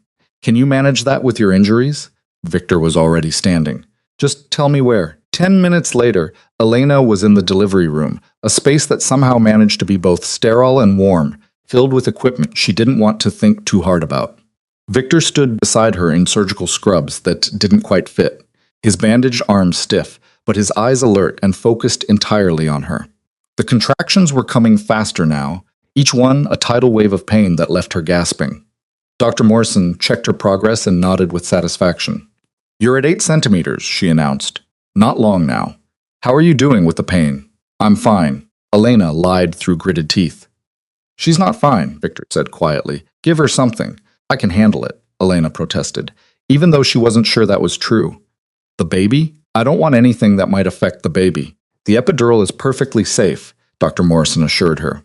And given the stress your body's under, managing the pain might actually help the delivery go smoother. Elena looked at Victor, who nodded. Let them help you, Elena. You don't have to be strong through this. So, she agreed to the epidural, letting the anesthesiologist work, while Victor held her hand and murmured reassurances. Within minutes, the edge came off the pain. Not gone completely, but manageable, bearable. Better, Victor asked, brushing sweat-dampened hair from her forehead. Better, Elena confirmed. Are you sure you're okay to be here? You look pale. I'm not leaving, Victor said simply. I don't care if I pass out. I'm not missing this. Time became strange after that, measured in contractions and doctor's instructions, and the steady beep of monitors tracking their baby's heartbeat. Elena pushed when they told her to push, breathed when they told her to breathe, held on to Victor's hand like it was the only solid thing in a spinning world. I can see the head, Dr. Morrison announced. You're doing great, Elena. Just a few more pushes. I can't, Elena gasped. I can't do this. Yes, you can, Victor said, his voice steady, despite the fact that he was swaying slightly on his feet. You're the strongest person I know, Elena. You can do anything. One more big push, Dr. Morrison encouraged. Come on, Elena. Your baby is right there. Elena gathered every ounce of strength she had left and pushed. The world narrowed to that single moment. The pain, the pressure, the desperate need to bring her child safely into the world. She pushed until she thought she might break, until Victor's hand was the only thing anchoring her to reality. And then suddenly a sound, a cry, small and indignant and absolutely perfect. It's a boy, Dr. Morrison announced, holding up a tiny, wrinkled creature who was screaming his fury at the world. You have a son. Elena's vision blurred with tears as she watched the medical team work quickly, efficiently. They placed the baby on her chest for just a moment, long enough for her to feel his warmth, to count tiny fingers that wrapped instinctively around hers, to see eyes that were unfocused but searching. Hi, baby, she whispered, her voice breaking. Hi, sweetheart, we've been waiting for you. Victor's good arm came around both of them, his face pressed close to hers so she could feel his tears mixing with her own. He's perfect, Victor said hoarsely. Elena, he's perfect, but the moment was brief. The neonatal team stepped in, gentle but urgent. We need to take him to the NICU, one of the doctors explained. His breathing is a bit labored, nothing critical, but at 30 weeks, his lungs need support. Can I go with him? Elena asked desperately as they lifted the baby from her chest. You need to finish delivering the placenta, Dr. Morrison said gently, but Mr. Morrow can go if he wants. One parent is allowed in the NICU. Victor looked torn, his gaze moving between Elena and the baby being placed in a mobile incubator. Elena made the decision for him. Go, she said. Stay with him. Make sure he's okay. Elena, please, she interrupted.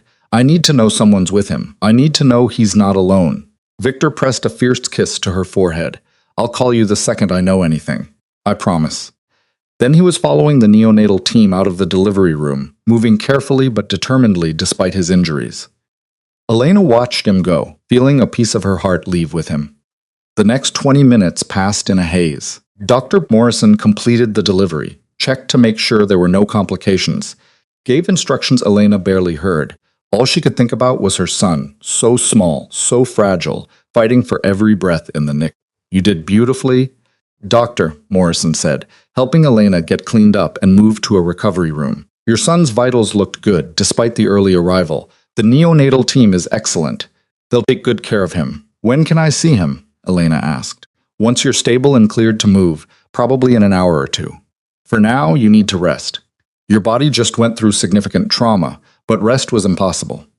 Elena lay in the recovery room, staring at the ceiling, her arms aching with emptiness. She'd held her son for maybe 30 seconds. 30 seconds to memorize his face, to feel his weight, to understand that she would do absolutely anything to protect him. Her phone rang. Victor's name on the screen. How is he? Elena answered immediately. Stable, Victor said, and she could hear the emotion he was trying to contain. He's on oxygen support, but his vitals are strong. The doctors say he's fighting. 4 pounds, 3 ounces, 19 inches long. Elena closed her eyes, tears sliding down her temples. Can you send me a picture? Already done. Check your messages. She pulled the phone away and opened the photo Victor had sent. Her breath caught.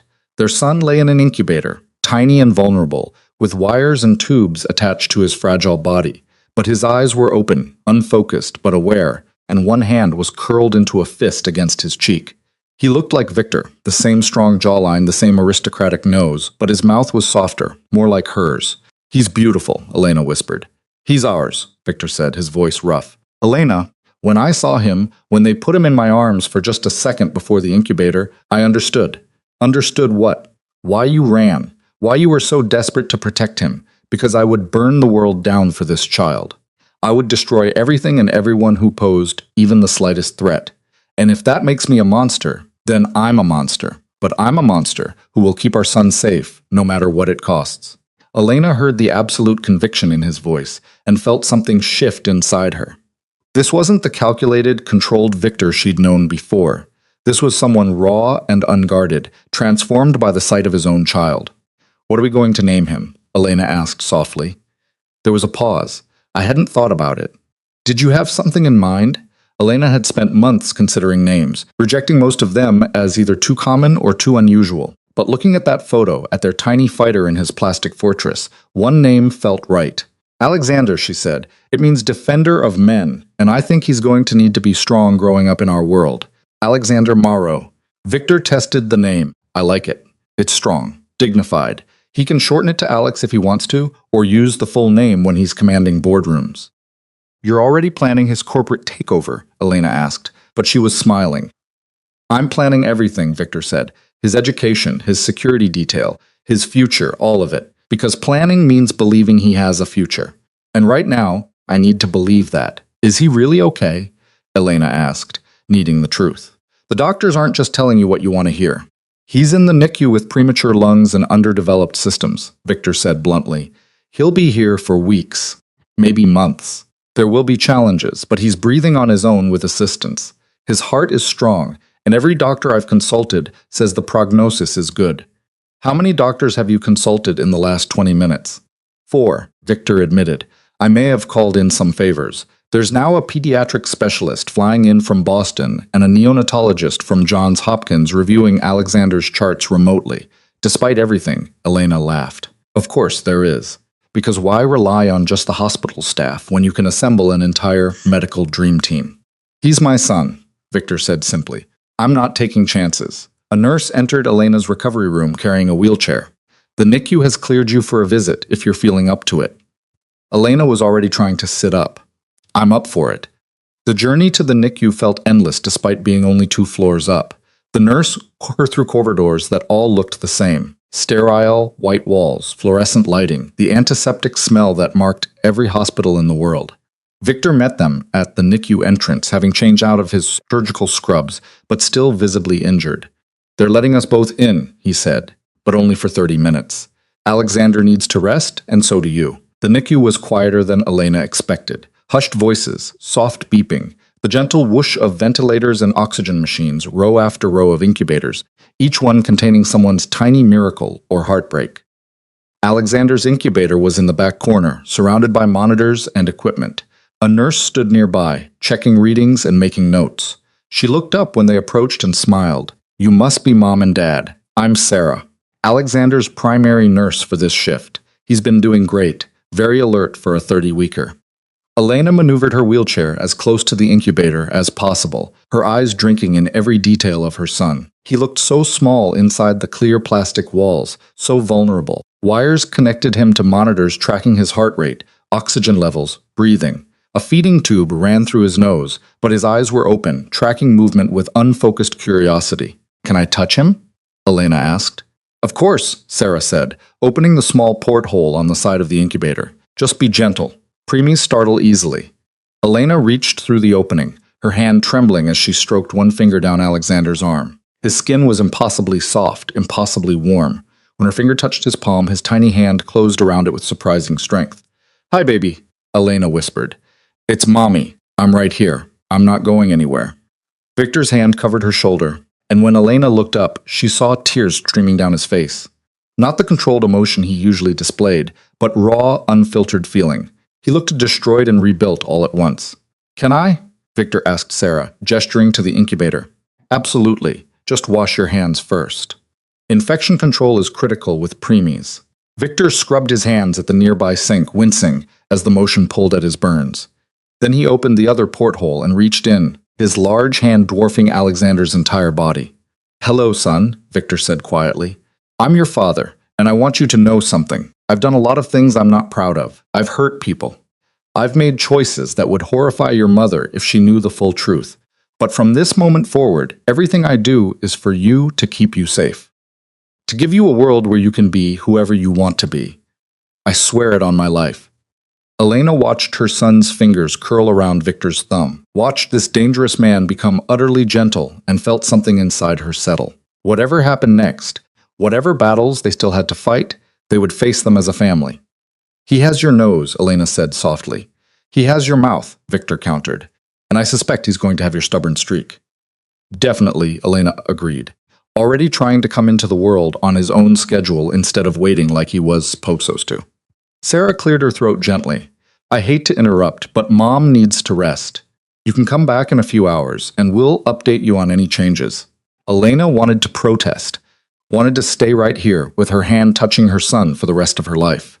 But exhaustion was crashing over her in waves, and her body was making it clear that recovery wasn't optional. "We'll be back," Victor promised Alexander, "every day, as often as they'll let us. You're not alone in this fight, son. You have us." The nurse wheeled Elena back to her private room, another space that was far nicer than anything standard insurance would cover. Victor walked beside her, one hand on the wheelchair, even though his injuries must have been screaming for attention. "You need to see a doctor," Elena said once they were alone. "Your arm, Victor. It's still bleeding. It can wait." "No, it can't." Elena caught his hand, forced him to look at her. "Alexander needs both of us healthy. He needs his father to be okay. Please, for him." That argument worked where nothing else would have. Victor nodded reluctantly. "I'll go get checked out, but I'm coming back. I'm staying here tonight." "The hospital has visiting hours which don't apply to me," Victor interrupted. "I've already arranged for a cot to be brought in. I'm not leaving you alone. Not tonight. Not with Constantine still unaccounted for." Elena had almost forgotten about Constantine in the chaos of Alexander's birth. But the threat hadn't vanished just because their son had arrived. If anything, now they had even more to lose. "Do you think he'll come after Alexander?" Elena asked quietly. Victor's expression went cold and hard. "He can try. But between you, me, and our son, there are now 12 armed guards on this floor alone. Marcus has the entire hospital locked down tighter than a federal prison. Constantine would need an army to get close to Alexander. And if he has an army, then I'll burn it down," Victor said simply. "Every soldier, every weapon, every resource. I'll destroy all of it. Nobody touches our son, Elena. Nobody." A knock at the door interrupted them. Marcus entered, looking weary but alert. "Boss, we found something." Victor's posture changed immediately, shifting from concerned father to dangerous strategist. "Show me." Marcus pulled out a tablet, brought up security footage.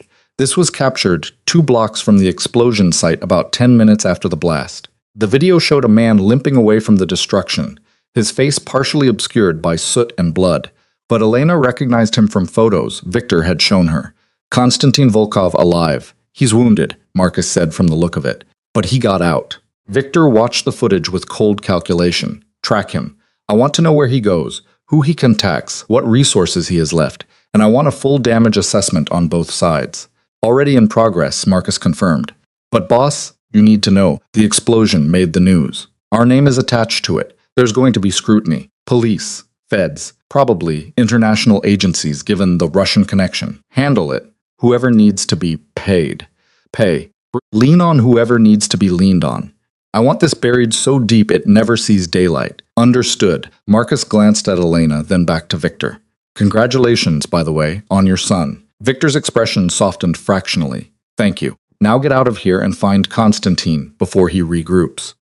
After Marcus left, silence fell over the room. Elena lay back on the hospital bed, exhaustion making her bones feel like lead, but her mind wouldn't quiet. Konstantin was alive. The threat wasn't over. And somewhere in the NICU, her son, their son, was fighting to breathe, completely unaware of the danger surrounding him.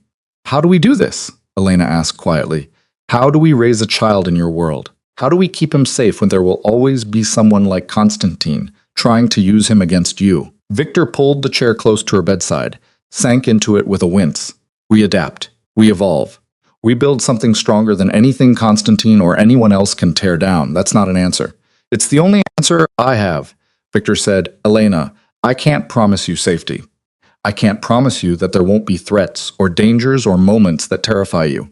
But I can promise you this. I will spend every resource, every connection, every ounce of power I have to protect our son. And when that's not enough, I'll find more." Elena turned her head to look at him. Really look at him. The burns on his arm, the cuts on his face, the exhaustion in his eyes that went bone deep. He looked like a man who'd walked through hell and come out the other side still standing. He looked like a father. "I'm sorry I ran," Elena said softly. "I'm sorry I didn't give you the chance to be this before, to know about Alexander from the beginning." "Don't apologize," Victor said. "You did what you thought was right, what you thought would keep him safe. I can't fault you for that, when it's exactly what I would have done." "But I was wrong," Elena insisted. "I thought I could protect him by keeping him away from you, by hiding us both. But all I did was make us vulnerable. If Konstantin had found me before you did," she couldn't finish the sentence. Victor's hand found hers squeezed gently. "He didn't. You're here. Alexander is here. We're together. That's what matters." "What happens next?" Elena asked. "When we leave the hospital, where do we go?" "Wherever you want," Victor said. "The penthouse is secure, but if you'd rather somewhere else, a house in the suburbs, a place upstate, something with a yard and normal neighbors, I'll make it happen." Elena almost laughed. "Normal neighbors. As if anything about our life could be normal." "It could be," Victor said quietly. "Parts of it, anyway. Alexander can go to school, have friends, play sports, or learn piano, or whatever he wants to do. We can give him slices of normal, even if the foundation underneath isn't." "You really believe that?" "I have to," Victor said, "because the alternative is raising him in a fortress. And that's not a life. That's a prison." Elena thought about that, about the balance between protection and freedom, between security and living. It was the same calculation she'd been making since the moment she saw the positive pregnancy test. The same impossible equation with no clear solution. "We'll figure it out," she said finally. "Together, one day at a time." "Together," Victor agreed, "one day at a time." They sat in comfortable silence for a while, hands linked, watching the city lights through the window. Somewhere in this building, their son was fighting his first battle. And somewhere out there, Konstantin was wounded but alive, probably planning his next move. But for this moment, Elena let herself simply be a mother, a woman who'd just given birth. A person who'd survived the worst day of her life and come out the other side with something precious and fragile and worth protecting. Tomorrow would bring new challenges, new threats, new impossible choices. But tomorrow could wait. Tonight, she had Victor beside her and Alexander fighting in the NICU, and the knowledge that somehow, against all odds, they were a family broken and battered and far from perfect, but theirs. 3 days after Alexander's birth, Elena was cleared to leave the hospital. Alexander wasn't. The doctors were optimistic but cautious. His lungs were improving. His weight was stabilizing. But he'd need at least another month in the NICU before they'd consider releasing him. Maybe longer. Premature babies operated on their own timeline, they explained, and rushing the process could be dangerous. Elena understood the medical reasoning. That didn't make leaving any easier. She stood beside Alexander's incubator, her hand through the porthole, stroking his tiny chest, watching it rise and fall with mechanical assistance. He'd grown in just 3 days. Not much, but enough that she could see the difference. His skin had more color, his movements were stronger. He'd even opened his eyes when she sang to him, seeming to recognize her voice. "We have to go, Elena," Victor said gently from behind her. He'd barely left the hospital himself, sleeping in her room on the uncomfortable cot, living on coffee and whatever food Marcus brought. His burns were healing, but slowly, and Elena suspected he was ignoring doctors' orders about rest and medication. "I know," Elena whispered, but she didn't move. What kind of mother leaves her baby?" "The kind who needs to recover so she can be strong for him," Victor said, his hand settling on her shoulder. "You've barely slept. You're not eating enough. Dr. Morrison said you need proper rest or you'll end up back here as a patient. I can rest here. Elena." Victor's voice was firm but kind. "The nurses will call us immediately if anything changes. We're 10 minutes away and we'll be back first thing tomorrow morning." Sarah, Alexander's primary nurse, looked up from her charts with a sympathetic smile. "He's in excellent hands. I promise. We'll take good care of him overnight. And honestly, you look like you need a real bed and a hot meal more than anything else."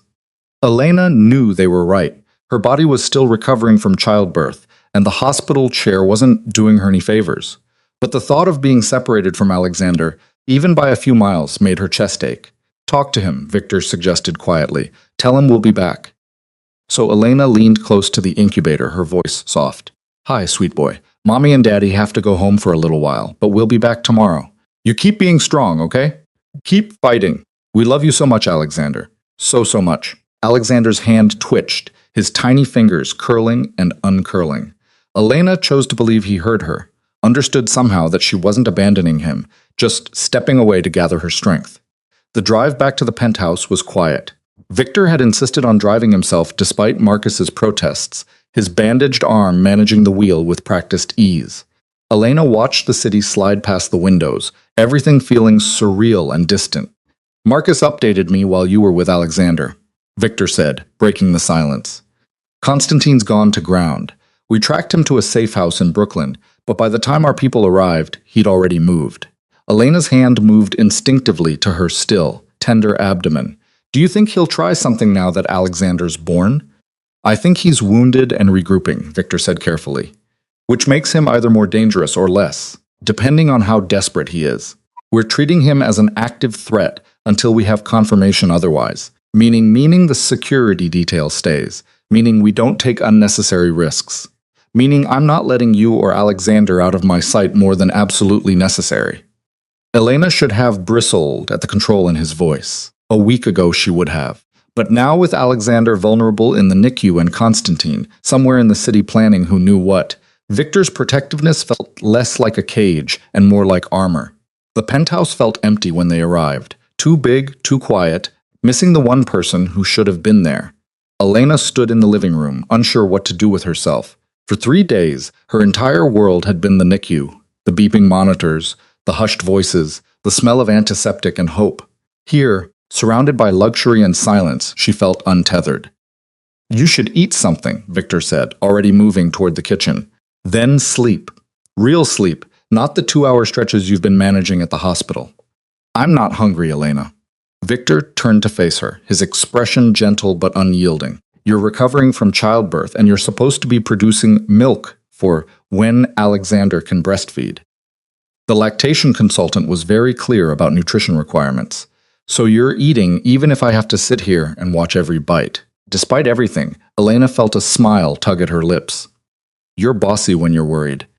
"I'm always bossy," Victor corrected. "But yes, I'm worried about you.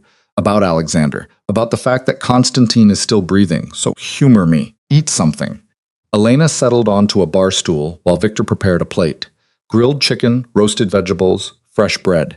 The same meal he'd made her that first night back, like he was trying to recreate that moment of peace before everything exploded. You're getting good at this, Elena observed as he set the food in front of her. The cooking thing. I've had practice this week, Victor said, pouring her a glass of water. Turns out hospital cafeteria food is terrible, and I needed something to do with my hands besides worry. Elena took a bite, chewing mechanically. The food was good, better than good, actually, but it tasted like ash in her mouth. Everything felt wrong without Alexander here, incomplete. Tell me something, she said after a few minutes of silence, about when you were young. Before all of this, Victor raised an eyebrow. Why? Because Alexander is going to ask someday about his father, about where he came from, and I realized I don't actually know very much about your life before we met. Victor was quiet for a long moment, his fingers drumming against the counter. There's not much to tell. I was born in Moscow. My father was businessman is the polite term. My mother died when I was 8. After that, it was just my father and his organization. Is your father still alive? Elena asked carefully. No, he died 15 years ago. Heart attack during a negotiation that went badly. Victor's expression was unreadable. I inherited everything. The business, the connections, the enemies. I was 22 and suddenly responsible for an empire built on things I didn't fully understand yet. That must have been terrifying. It was clarifying, Victor corrected. I learned very quickly that in my world, you're either the predator or the prey. There's no middle ground. Elena set down her fork. And which are you? I've been the predator for a long time, Victor said quietly. But meeting you, becoming a father, it's made me wonder if there's a third option I never considered. What option? Something else entirely, he said. Something that doesn't fit the binary, but I don't know what that looks like yet. Elena reached across the counter, her hand covering his. We'll figure it out together. Victor turned his hand over, lacing their fingers together. I've been thinking about what you said about Alexander growing up protected from the darkness. And I want that for him, Elena. I want him to have choices I never had. But I don't know how to give him that while still being who I am. Maybe you don't have to be who you are, Elena suggested carefully. Maybe you can become someone else, someone safer. You want me to leave the business? It wasn't a question. I want our son to have a father who comes home every night, Elena said. I want to not wonder if every phone call is someone telling me you're dead. I want normal, Victor, or as close to normal as we can manage. Victor pulled his hand away, standing up to pace in front of the windows. The city glittered below them, a maze of light and shadow. I've been making calls, he said after a long silence, quietly, carefully, testing the waters about stepping back. Elena's breath caught. Seriously, it's not simple, Victor cautioned. You don't just walk away from what I've built. There are obligations, alliances, territories that would fall into chaos without management. But I've been working on a transition plan, putting trusted people in key positions, consolidating operations. It would take time, maybe a year, maybe more. But it's possible. Why didn't you tell me? Because I wasn't sure it was actually possible until yesterday, Victor admitted, and I didn't want to promise you something I couldn't deliver. But seeing Alexander holding him, realizing how fragile he is, it made me understand that you're right. I can't be both the man I've been and the father he needs. Something has to change. Elena stood, moving to stand beside him at the window. What about Constantine? He won't just let you walk away. Constantine is a problem I need to solve before any transition can happen, Victor said grimly. As long as he's alive, he's a threat to me, to you, to Alexander. He needs to be neutralized. The word neutralized hung in the air between them, heavy with implication. Elena knew what it meant, knew what Victor was willing to do to protect their family. When? She asked quietly. Soon, Victor said. Marcus is tracking his movements. The moment we have a clear shot. He stopped, glancing at her. I don't need to give you the details. No, Elena agreed. You don't. But Victor, be careful. Alexander needs his father. I need you to come back.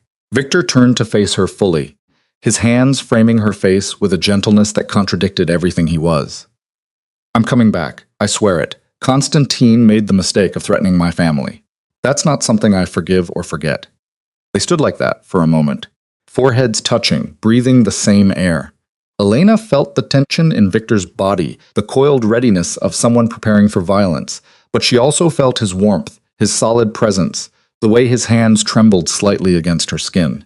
"I love you," she said, the words slipping out before she could second-guess them. "I know I never said it before I left. I know I was too scared or too proud or too something, but I love you, Victor Morrow, and that terrifies me more than anything else." Victor's eyes closed briefly, and when they opened again, Elena saw something raw and invulnerable in their depths. "I love you too. I've loved you since the moment you looked at me like I was just a man instead of a monster, and I'll love you until the day I die, which better be decades from now in a bed surrounded by grandchildren." Despite everything, Elena laughed. "Grandchildren. We have to get through raising one child first." "We'll manage," Victor said with more confidence than she felt. "We're both stubborn enough to figure it out." Her phone buzzed. A text from Sarah at the NICU. Elena's heart jumped, but the message was reassuring. Alexander had a good feeding. His oxygen levels were stable. He was sleeping peacefully. Attached was a photo of their son, his tiny face relaxed in sleep, looking impossibly small in the incubator. "He's okay," Elena said, showing Victor the phone. "He's doing okay." Victor studied the photo with an intensity that made Elena's chest tight. "He looks like you when you sleep. Peaceful, like the world can't touch you." "He looks like both of us," Elena corrected. "The best parts, hopefully. All parts of you are the best parts," Victor said simply. Elena's phone buzzed again, this time a call. "Marcus." Victor answered it on speaker. "Boss, we have movement. Constantine just surfaced at a location in Queens. He's meeting with someone. We're running facial recognition now." Victor's entire demeanor changed, shifting from gentle father to dangerous strategist in a heartbeat. "How many men does he have with him?" "Looks like 4, maybe 5.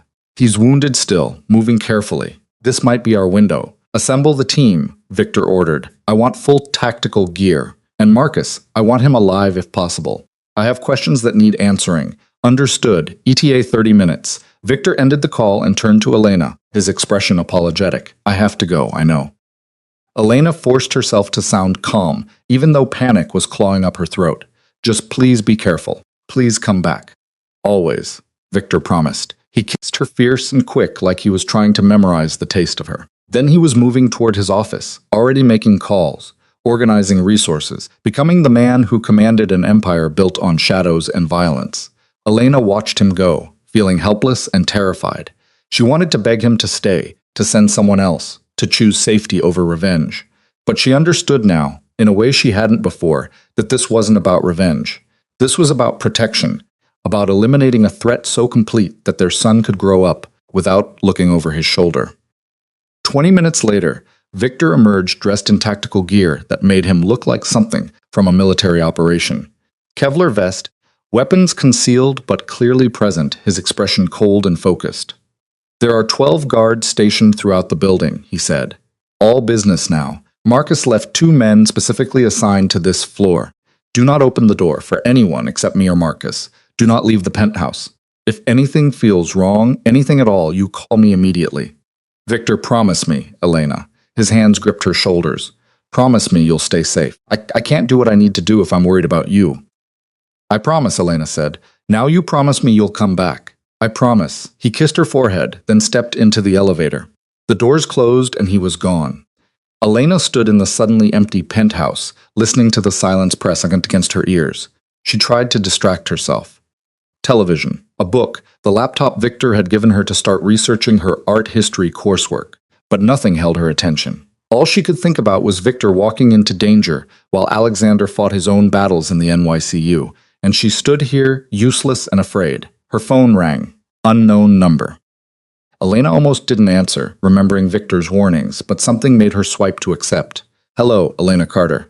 The voice was rough, accented, unmistakably Russian. "We meet at last, though only by phone." Ice flooded her veins. "Constantine. Very good. Victor has told you about me then. Warned you no doubt about the dangerous Russian who wants to destroy him. What do you want?" Elena kept her voice steady through sheer force of will. "Right now, I want Victor Morrow to suffer. I want him to know what it feels like to lose a son. But I'm a practical man, Elena. I'm willing to negotiate. I'm not negotiating anything with you. Not even for your son's safety." Constantine's voice went soft. "Dangerous. Little Alexander, fighting so hard in his incubator, so fragile, so vulnerable. It would be such a shame if something happened to him." Elena's hand moved to her mouth, holding back a scream. "You wouldn't. You couldn't get near him, couldn't I?" Constantine interrupted. Hospitals are such chaotic places. So many people coming and going. Doctors, nurses, visitors. Who would notice one more face in the crowd? Who would think to check everyone who passes through the NICU doors? Victor will kill you, Elena said, her voice shaking with rage and terror. If you touch our son, he will hunt you to the ends of the earth and make you beg for death. I'm counting on it, Constantine said. That's the point, you see. I don't want a quick death for Victor Morrow. I want him to suffer first, to know what I felt when I lost my boy. And you, Elena, you're going to help me go to hell. Here's what's going to happen, Constantine continued, as if she hadn't spoken. You're going to call Victor, tell him you know where I am. Feed him the location I'm about to text you, and when he arrives, well, let's just say I have a surprise waiting. You want me to lure him into a trap? Elena said flatly. I want you to choose, Constantine corrected. Victor's life or your son's. Because if Victor doesn't show up at that location in the next hour, I have people in position at the hospital who will ensure Alexander doesn't survive the night. But if Victor comes alone, unarmed, ready to negotiate, I'll let your son live. You have my word. Your word means nothing. Perhaps, Constantine acknowledged, but it's the only currency we're trading in right now. So what will it be, Elena? Do you save the man you love or the son you both created? The line went dead. Elena stood frozen, her phone clutched in her shaking hand. This couldn't be happening, couldn't be real. But even as her mind rejected it, a text came through with an address in Queens and a simple message. 1 hour. Victor alone or the baby dies. Her first instinct was to call Victor to warn him about the trap. But what if Constantine was serious? What if he really did have people at the hospital ready to hurt Alexander? The NICU had security, but it wasn't designed to stop a determined attack. And if something happened to their son because she didn't cooperate, Elena's hands were shaking so badly she could barely hold the phone. She needed to think, needed to figure out a way to protect both Victor and Alexander. But her mind was spinning, terror and adrenaline making coherent thought nearly impossible. She called Marcus. It went to voicemail, probably because he was with Victor on whatever operation they'd mounted. She left a frantic message explaining about Constantine's call, about the threat to Alexander, about the impossible choice. Then she called the NICU. Sarah answered on the second ring, her voice cheerful. Elena, we were just about to call you. Alexander had another good feeding, and Sarah, listen to me very carefully, Elena interrupted. I need you to put the NICU on lockdown right now. No one in or out except established staff. There's been a credible threat against my son. Sarah's voice changed immediately, going professional and sharp. What kind of threat? Someone claims they have people in position to hurt Alexander. I don't know if it's real, but I can't take the chance. Please, Sarah, lock down the NICU and call security. Already doing it, Sarah said. Elena could hear her moving, could hear the urgency in her voice as she called for help. We're initiating Code Purple. That's our highest security protocol. Alexander will be moved to a secure room with armed guards. No one gets near him, Elena. I promise you. Thank you, Elena breathed. Thank you so much. Do you want us to call the police? Elena hesitated. Police meant questions, investigations, attention that Victor's world couldn't afford. Not yet. Just keep Alexander safe. I'll handle the rest. She ended the call and immediately tried Victor again. This time he answered, his voice tight with focus. Elena, I can't talk right now. We're about to. It's a trap, Elena said quickly. Constantine just called me. He knows where you are. He wants you to come to a different location alone, or he says he'll have Alexander killed. There was a brief silence. Then Victor's voice came back cold and deadly. Where's the location, Victor? No, it's obviously a trap. He's trying to separate you from your security team so he can. Where is it, Elena? She closed her eyes. Hating this. Hating all of it. Queens. He texted me an address, but I already called the NICU. They've locked down. Alexander's safe. You don't have to do this. Yes, I do, Victor said quietly. Because if there's even a chance Constantine has people at that hospital, I can't take the risk. Send me the address. Victor, please send it, he commanded, and stay in the penthouse. Marcus will have some posts outside within 5 minutes. Do not leave. Do not answer the door. Understood. This is exactly what he wants, Elena pleaded. He's trying to isolate you two. I know what he's doing, Victor interrupted. And I'm going anyway because our son's life is worth more than my caution. Send the address, Elena, now. With trembling fingers, Elena forwarded Constantine's text. She heard Victor receive it, heard him relay the information to someone, probably Marcus. Victor, she said desperately, I love you. Please don't do this. Please just come home. I love you too, Victor said. And I'm coming home with Constantine's head on a pike if that's what it takes to keep our family safe. The line went dead. Elena sank onto the couch, her entire body shaking. She had just sent the man she loved into an ambush, had potentially signed his death warrant by passing along information she knew was designed to trap him. But what choice did she have? If Constantine was bluffing about the hospital and Victor didn't show up, nothing happened. But if he was serious, if he really did have people ready to hurt Alexander, and she'd done nothing, she couldn't live with that, couldn't bear the thought of their son dying because she'd chosen Victor's safety over his. So she'd made the only choice she could, the impossible choice every parent faced when their child's life hung in the balance. She'd gambled with Victor's life to save their son's, and now all she could do was wait to find out if she'd just destroyed everything. The minutes crawled by with agonizing slowness. Elena paced the penthouse, her phone clutched in her hand, waiting for news. Any news, a text, a call, something to tell her Victor was okay, that Alexander was safe, that Constantine was dead or captured or neutralized. But her phone stayed silent. She checked the NICU camera feed Victor had arranged for her, a live stream that showed Alexander's incubator. He was sleeping peacefully, unaware of the chaos swirling around him. 2 armed guards stood visible in the frame now, their presence both reassuring and terrifying. An hour passed, then another. Elena called Marcus 3 times, texted him 12 more. Nothing. She tried Victor's phone and got voicemail. The silence was worse than any news could have been. Finally, at nearly midnight, her phone rang. Marcus, is he alive? Elena asked instead of, hello, he's alive, Marcus said. And Elena's knees gave out with relief. Wounded, but alive. We're en route to the hospital now. What happened? Is Constantine dead? Marcus said flatly. Victor got to him before the trap could spring. But it was close, Elena. Too close. The boss took a bullet to the shoulder, and there was an explosion that he paused. He'll be okay, but he needs surgery to remove the bullet. I'm coming to the hospital, Elena said, already moving toward the bedroom to grab clothes. The guards will escort you, Marcus confirmed. I'll meet you in the emergency room. Elena dressed in record time, her hands still shaking, but her mind finally clear. Victor was alive. Alexander was safe. Constantine was dead. The nightmare was finally over, wasn't it? The guards drove her to the hospital in silence, their presence a reminder that danger might be over, but caution wasn't. Elena rushed through the emergency room entrance, searching for Marcus. He was standing outside a surgical suite, his clothes torn and bloody, his expression grim but relieved. He's in surgery now. Doctors say it's straightforward. Bullet missed major arteries just lodged in muscle tissue. He'll be fine. Can I see him after? He's insisting on it, Marcus said with a tired smile. Threatened to leave AMA if we didn't bring you here. Elena sank into a waiting room chair, adrenaline finally giving way to exhaustion. Tell me what happened, all of it. Marcus sat beside her, his voice low and steady as he recounted the night's events. How they'd realized Constantine's meeting location was a diversion. How Victor had figured out the real trap at the Queen's address Elena had sent. How he'd gone in anyway with backup position strategically and confronted Constantine directly. It ended in a warehouse, Marcus said quietly. Constantine tried to detonate explosives that would have brought the whole building down, but the boss was faster. He got Constantine first, then got himself and the team out before the blast. Constantine didn't make it. Good, Elena said, and meant it. I know that makes me terrible, but good.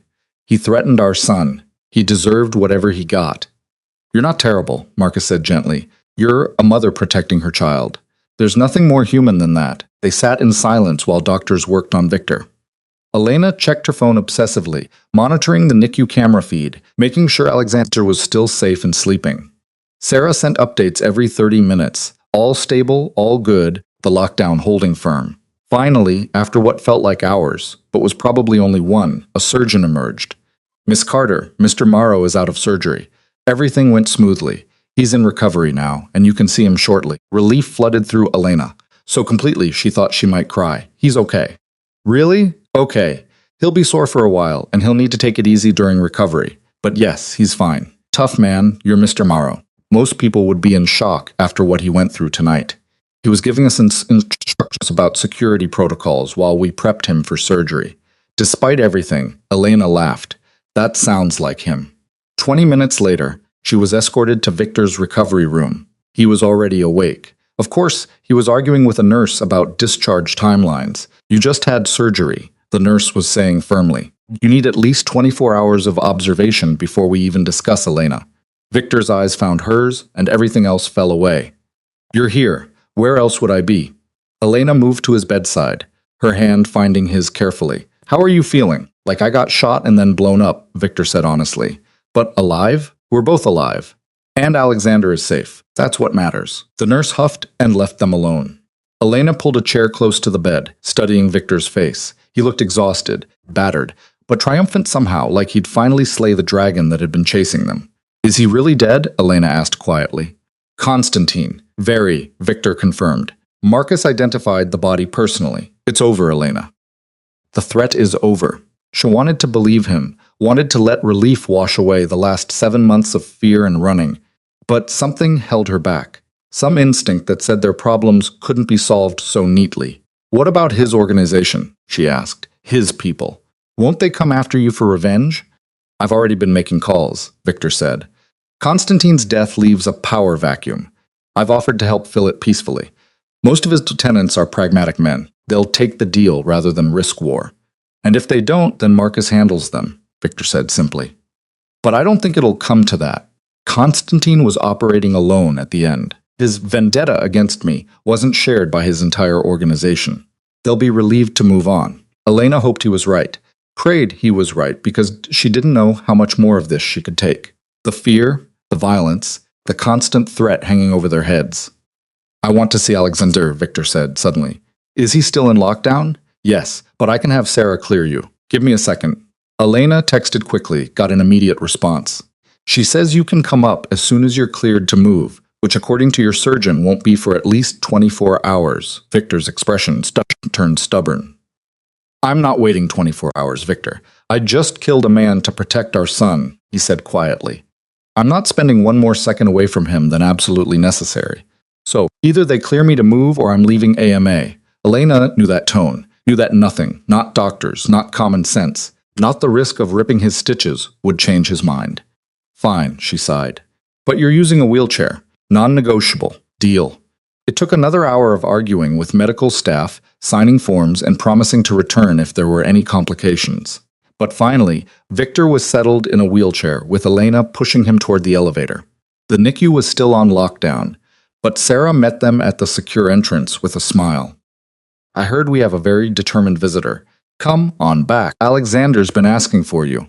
He can't talk, Elena pointed out. No, but he's been fussy, Sarah said, like he knows something's not right. Babies are perceptive that way. She led them to Alexander's incubator, are now in a private room, with armed guards still stationed outside. Their son was awake, his tiny fists waving in the air, his face scrunched in what looked like annoyance. Hey, little man, Victor said softly, reaching through the porthole. I'm back. Just like I promised. Alexander's hand wrapped around Victor's finger with surprising strength. And maybe it was Elena's imagination, but she swore their son relaxed at his father's touch. We're all here, Elena whispered, her hand covering Victor's. We're together. We're safe. We're safe, Victor echoed. Finally, they stood like that for a long time. 3 people connected through plastic walls and hope and love that had survived impossible odds. And for the first time since that night in the diner when Victor had walked back into her life, Elena let herself believe it might actually be true. The danger might really be over. Their family might actually have a future together. 6 weeks after Constantine's death, Alexander came home.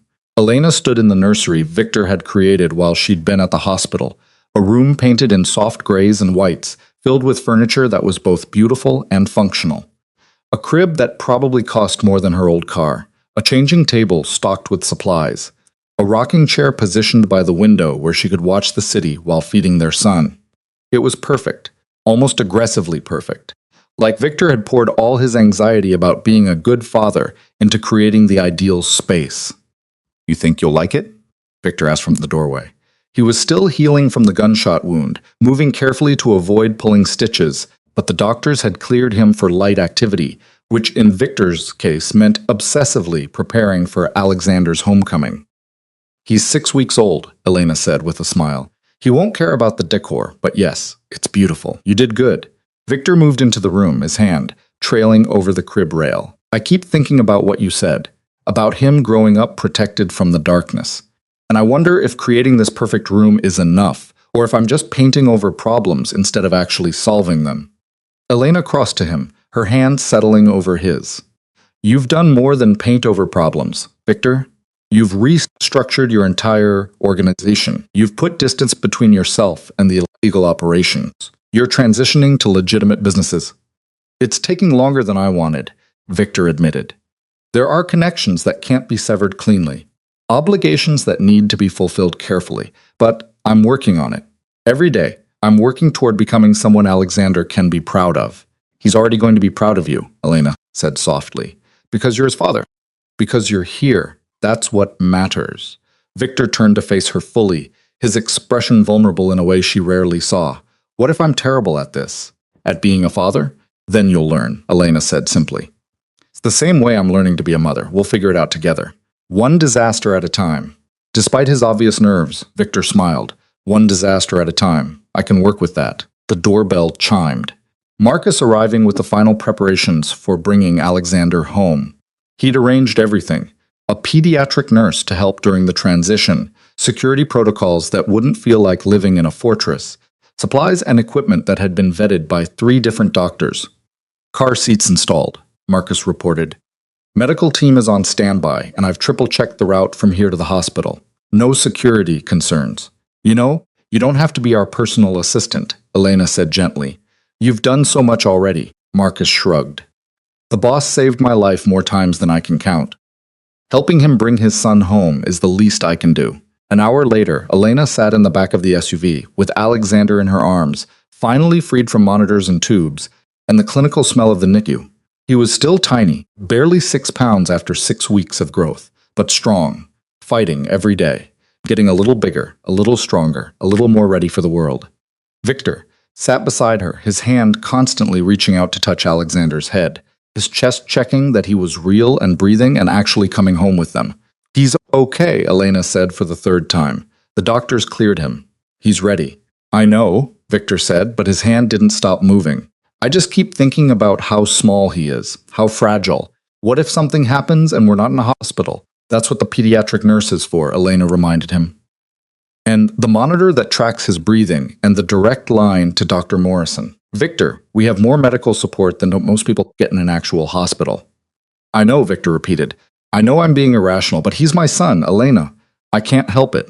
Elena understood completely. She'd barely slept since the doctors given them the discharge date, terrified of all the ways things could go wrong. But she'd also learned in 6 weeks of watching Alexander fight and grow that fear couldn't be allowed to paralyze them. They had to trust in the doctors, in themselves, in Alexander's strength. The penthouse felt different when they arrived, warmer, somehow more alive. The nurse Victor had hired, a competent woman in her 50s named Patricia, met them at the door with a reassuring smile. Welcome home, she said, her eyes soft as she looked at Alexander. Let's get this young man settled, shall we? The first few hours were a blur of feeding schedules and diaper changes and figuring out how to navigate this new reality. Alexander cried when he was hungry, which sent Victor into a near panic the first time until Patricia calmly explained that crying was normal and healthy. You're going to hear a lot of crying in the next few months, Patricia said with amusement as Victor hovered anxiously. Babies cry. It's how they communicate. You'll learn to tell the difference between I'm hungry crying and I'm tired crying and I just want attention crying. There are different types. Victor looked genuinely alarmed. There are many types, Patricia confirmed, but you'll figure it out. Parents always do. By evening, Patricia had coached them through several feedings, demonstrated the proper swaddling technique, and assured them at least a dozen times that Alexander was perfectly healthy, and they were doing fine. I'm going to head out for the night, she said finally, but I'm just a phone call away if you need me. Try to get some sleep when the baby sleeps. You're going to need it. After she left, Elena and Victor sat on the couch, Alexander sleeping peacefully in Elena's arms. The city stretched out below them, lights twinkling in the darkness. The world continuing on, completely unaware that their entire universe had just shifted. We're parents, Elena said wonderingly. We have a son. This is real. This is real, Victor echoed. He looked exhausted and terrified and happier than Elena had ever seen him. We're actually doing this. We're doing it badly, Elena corrected with a tired laugh. Did you see how long it took us to change that diaper? Patricia had to walk us through it like we'd never seen a baby before. To be fair, I haven't spent much time around babies, Victor said. They're small and loud and surprisingly difficult to dress. They are, Elena agreed. But he's ours, Victor. He's ours and he's home and he's safe. Safe? Victor repeated the word heavy with meaning. I've been thinking about that, about what safe really means for Alexander. What do you mean? Victor shifted carefully, mindful of his healing shoulder. Constantine is dead, but the world I've lived in doesn't disappear just because one threat is eliminated. There will always be people who see Alexander as leverage, as a way to get to me. And I can surround him with guards and security systems, but that's not the same as actually being safe. So, what are you saying? Elena asked carefully. I'm saying I want to accelerate the timeline, Victor said. For stepping back from the business, for transitioning to something legitimate. I don't want Alexander growing up wondering if his father is going to come home. I don't want him to ever see the things I've had to do. Elena felt tears prick her eyes. You're serious? You're really going to walk away? I'm really going to try, Victor corrected. It won't be overnight. These things take time, but I've already started positioning trusted people to take over key operations. And I'm liquidating some assets to fund legitimate businesses, real estate development, technology investments, things that won't put a target on our family. What about the people who won't want you to leave? Elena pressed. The ones who depend on your leadership. Most of them will be fine, Victor said. I'm not abandoning anyone. I'm setting up succession plans that ensure continuity. And the few who might object, well, Marcus is handling those conversations. Elena didn't ask what that meant. She'd learned that some parts of Victor's world were better left unexamined. How long do you think it will take the full transition? 6 months, maybe a year, Victor estimated. There are contracts that need to be honored, relationships that need to be carefully unwound. But by Alexander's first birthday, I want to be able to say I'm completely out. Just a businessman with family and a relatively boring life. You'll hate boring, Elena said with a small smile. Maybe, Victor acknowledged. But I'll love being here more, being present for Alexander's first words, his first steps, all the moments I would have missed if I was constantly managing crises and putting out fires. Alexander stirred in Elena's arms, making the small grunting sounds that usually preceded crying. Elena shifted him, bouncing gently until he settled back to sleep. You're good at that, Victor observed. I've had 6 weeks of practice in the NICU, Elena said. You'll get the hang of it, too. I hope so. Victor reached out, his finger tracing Alexander's tiny hand. Their son's fingers immediately curled around his father's, that instinctive grip that never failed to make Elena's heart squeeze. I want to be good at this, at being his father. It matters more than anything I've ever done. You will be, Elena promised. You already are. Victor, you killed a man to protect him. You're restructuring your entire life for him. That's not something a bad father does. That's the bare minimum, Victor said quietly. Keeping him alive, keeping him safe. That's just the foundation. I want to be more than that. I want to be someone he looks up to, someone he trusts, someone who doesn't scare him. Elena heard the vulnerability in his voice, the fear that he'd pass down something dark to their son, just by father. Alexander isn't going to be afraid of you. He's going to love you, because you're going to show him every day what it means to be a good man. I'm not a good man, Elena. You're trying to be, she corrected. For him. For us. That's what matters. Not where you've been, but where you're choosing to go. They sat in comfortable silence for a while, taking turns holding Alexander, marveling at how something so small could completely reorganize their priorities. Elena watched Victor study their son's face like he was memorizing every detail, and she saw the transformation happening in real time. Victor Morrow was becoming someone new, someone softer, someone capable of putting down his armor because he'd found something worth being vulnerable for. The next few weeks passed in a blur of sleepless nights and endless feedings, and learning to navigate life as new parents. Patricia came during the day to help and provide guidance, but the nights were theirs alone. Victor insisted on taking turns with the night feedings, despite Elena's protest that he needed to heal. I'm healing fine, he'd argue at 2 a.m, taking Alexander from her so she could get a few hours of sleep. And I'm not missing this. I'm not being the father who leaves everything to the mother. Elena would watch from the doorway sometimes, unable to sleep despite exhaustion, just to see Victor pacing the nursery with Alexander in his arms. He talked to their son in a low murmur, telling him stories about Elena, about how they met, about the future he was building for them. Sometimes he'd speak in Russian, the language of his childhood, words that sounded harsh but were delivered with such gentleness they became lullabies. During the day, life developed a rhythm. Elena started her online coursework, squeezing in lectures and reading between Alexander's naps. Victor worked from home more often than not, conducting business from his office while staying close enough to help when needed. Marcus came by regularly, updating Victor on the transition progress and staying to hold Alexander with a surprising gentleness. "You're getting soft, Marcus," teased Victor one afternoon, watching the boss carefully burp his son.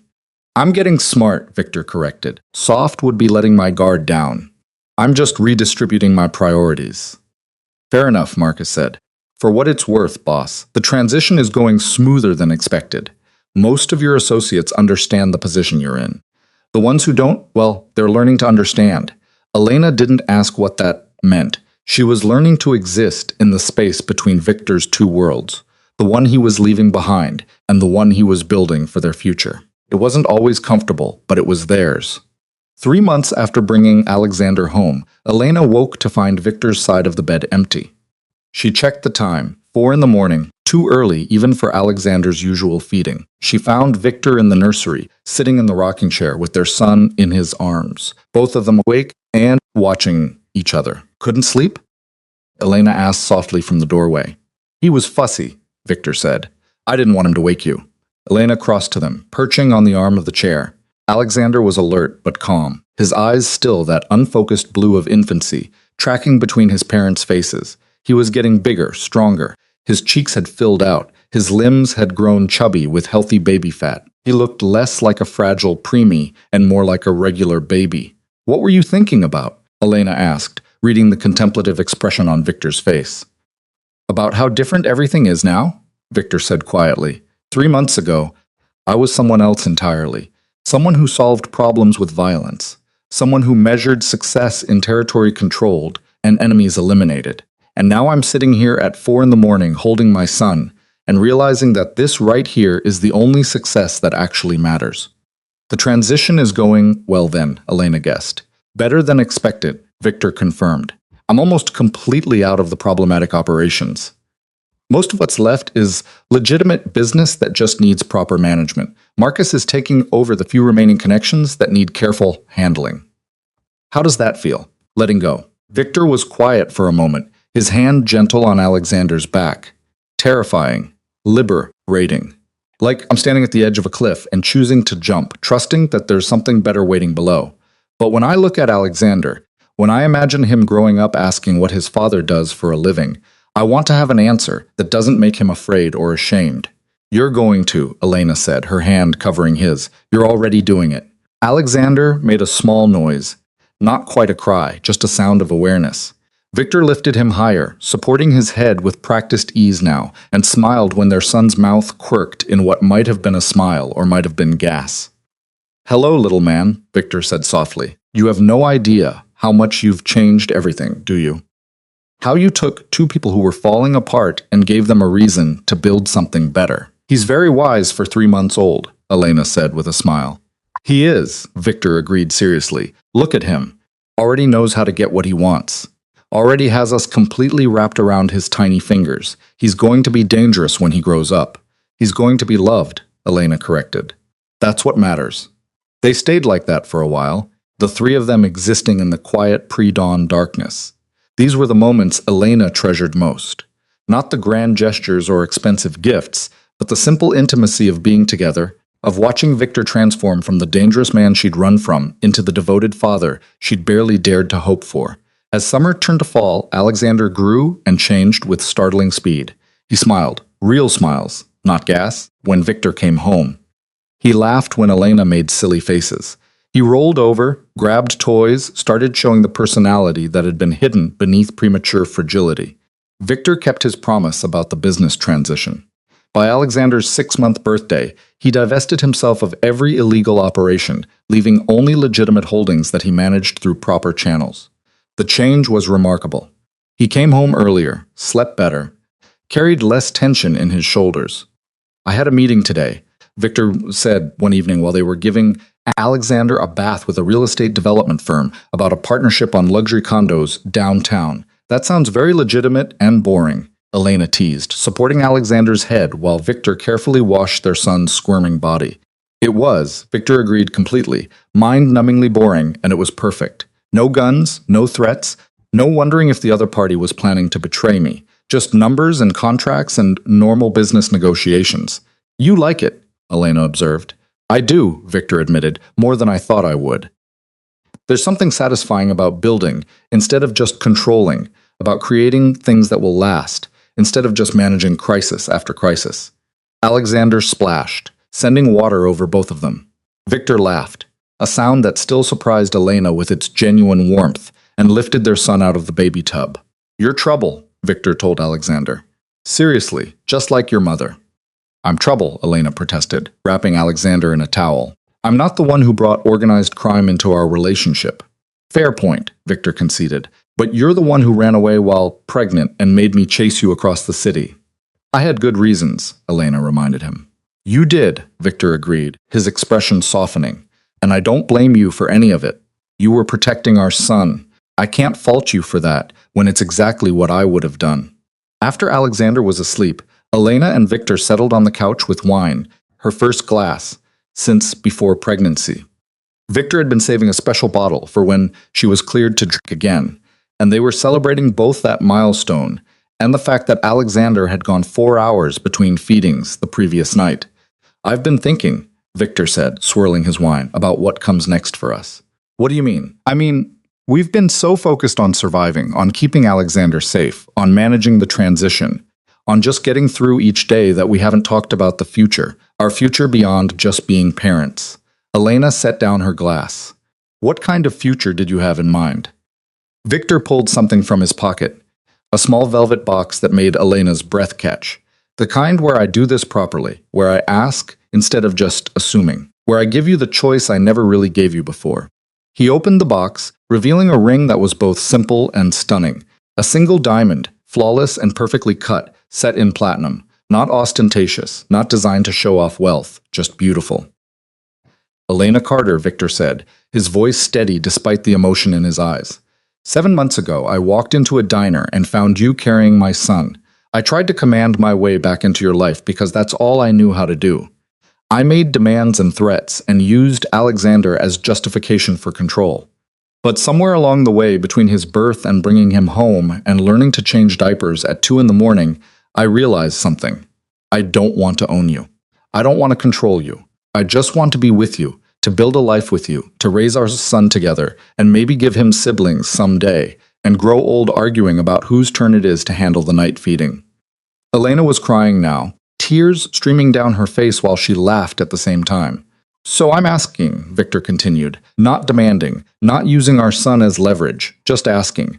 As a man who loves you more than he knows how to express, will you marry me? Will you choose this life we're building? Choose me. Choose us. Elena looked at the ring, then at Victor, then at the baby monitor showing Alexander sleeping peacefully in his crib.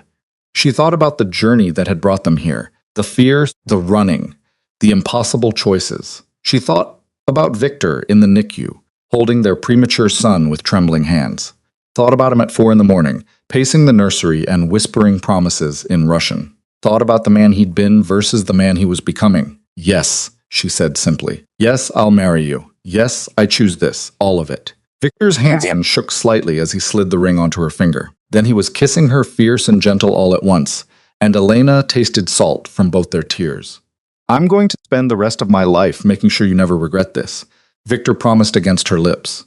I know you will, Elena said, because you're not the same man who walked into that diner demanding I come home. You're someone better, someone I'm proud to build a future with. They made love that night for the first time since before Alexander's birth. Slow and careful, relearning each other's bodies, finding new tenderness and old familiarity. And when Alexander cried at 3 in the morning, they both got up, working together to change and feed him, their new engagement ring catching the nursery light. The wedding happened 2 months later, small and private, just Marcus and Patricia and a few trusted friends. Elena wore a simple dress that accommodated her still recovering body, and Victor looked devastating in a tailored suit. Alexander attended in a tiny outfit that matched his father's, sleeping peacefully through the ceremony in Patricia's arms. They exchanged vows in the penthouse, with the city spread out below them like a kingdom they'd fought to protect. But the words Victor spoke weren't about possession or control. They were about partnership, about choosing each other every day, about building something that would last beyond the darkness they'd both survived. "I promise to be the father Alexander deserves," Victor said, his voice thick with emotion, "and the husband you deserve. I promise to choose you every day, even when it's hard, especially when it's hard. I promise to leave behind the man I was and become the man our family needs me to be." Elena's vows were simpler but no less powerful. "I promise to trust you even when fear tells me to run. I promise to believe in the future we're building, even when the past tries to drag us back. I promise to love you not despite who you've been, but because of who you're choosing to become." When they kissed as husband and wife, Alexander woke up and started crying, making everyone laugh. It was perfect in its imperfection, real and messy, and theirs. The months that followed settled into a rhythm that felt almost normal. Victor's business ventures thrived under legitimate management. Elena finished her degree coursework, graduating with honors, while Victor and Alexander watched the online ceremony. They moved from the penthouse to a house in the suburbs, still secure but with a yard where Alexander could eventually play. Alexander continued growing, hit milestones that filled photo albums and memory books. His first laugh at 6 months, rolling over at 7, sitting up at 8. Each achievement felt monumental after the fragile beginning of his life. "He's going to walk before we're ready," Patricia predicted when Alexander started pulling himself up on furniture at 9 months. She was right. At 10.5 months, Alexander took his first wobbly steps from Elena's arms to Victor's, crossing the living room with determination that made both parents cry. "That's my boy," Victor said, scooping Alexander up when he reached his father. "Strong and stubborn, just like your mother." "Just like both of us," Elena corrected, watching her husband and son with a fullness in her chest that felt almost painful. This was what she'd run from, what she'd been afraid to hope for, this ordinary, extraordinary life. Alexander's first birthday arrived with startling speed. They threw a small party, just family and close friends, in the backyard of their new house. Marcus gave Alexander a toy that was definitely too advanced for a 1-year-old. Patricia brought handmade clothes she'd been sewing in secret. Victor had commissioned a custom rocking horse that Alexander immediately tried to climb. As the party wound down and Alexander napped in his crib, exhausted from attention and cake, Elena and Victor sat on the back porch watching the sunset. "A year ago, I was 7 months pregnant and working at a diner," Elena said softly, "convinced that hiding from you was the only way to keep our baby safe. And now look at us, married in the suburbs with a 1-year-old who just destroyed a birthday cake. A year ago, I was consumed by revenge and territory and maintaining control," Victor added, convinced that power was the only thing that mattered. "And now my biggest concern is whether Alexander is going to inherit your stubbornness or mine." "Definitely both," Elena said with a laugh. "Poor kid doesn't stand a chance." Victor's arm came around her shoulders, pulling her close. "I've been thinking about what you said about Alexander growing up protected from the darkness. And I realize we can't protect him from knowing that darkness exists. But we can show him how to choose light anyway, how to be strong without being violent, how to be powerful without being cruel. You're already showing that," Elena said, "every day, just by being here, by choosing us over everything else. Choosing you was the easiest decision I've ever made," Victor said quietly, "walking away from everything I built. That was harder. But watching Alexander take his first steps yesterday, seeing him laugh and play and grow into this amazing little person that makes every sacrifice worth it." Alexander's cry came through the baby monitor, signaling the end of his nap. They both stood, moving toward the house together, partners in this grand adventure of parenthood. "Ready for year 2? Victor asked as they climbed the stairs. "As ready as I'll ever be," Elena said. "Which is to say, not at all, but we'll figure it out." "Together," Victor said. "Together," Elena agreed. They found Alexander, standing in his crib, holding onto the rail with chubby hands, his face lighting up when he saw his parents. Victor lifted him out, settling their son on his hip, while Elena straightened the crib sheets. "What do you think, Alexander?" Victor asked seriously. Think your parents are doing okay at this whole raising a child thing? Alexander responded by grabbing Victor's nose and laughing, a sound of pure joy that filled the nursery and made both parents smile. I think that's a yes, Elena said. As evening fell and they went through the familiar routine of dinner and bath and bedtime story, Elena felt the pieces of her life settle into place. Not perfectly. There were still challenges ahead, still moments of doubt and fear, but they were facing them together now, as a family. When Alexander finally fell asleep, Victor and Elena stood in the nursery doorway, watching their son breathe, the same way they'd watched him in the NICU all those months ago. But there were no tubes or monitors now, just a healthy 1-year-old boy sleeping peacefully in a home filled with love. Thank you, Victor said quietly. For what? For running, he said. For being brave enough to leave when you thought it was right. For giving me the chance to prove I could be better for our son, for this life, for choosing to stay. Elena leaned her head against his shoulder. Thank you for finding me, for fighting for us, for becoming the man I knew you could be.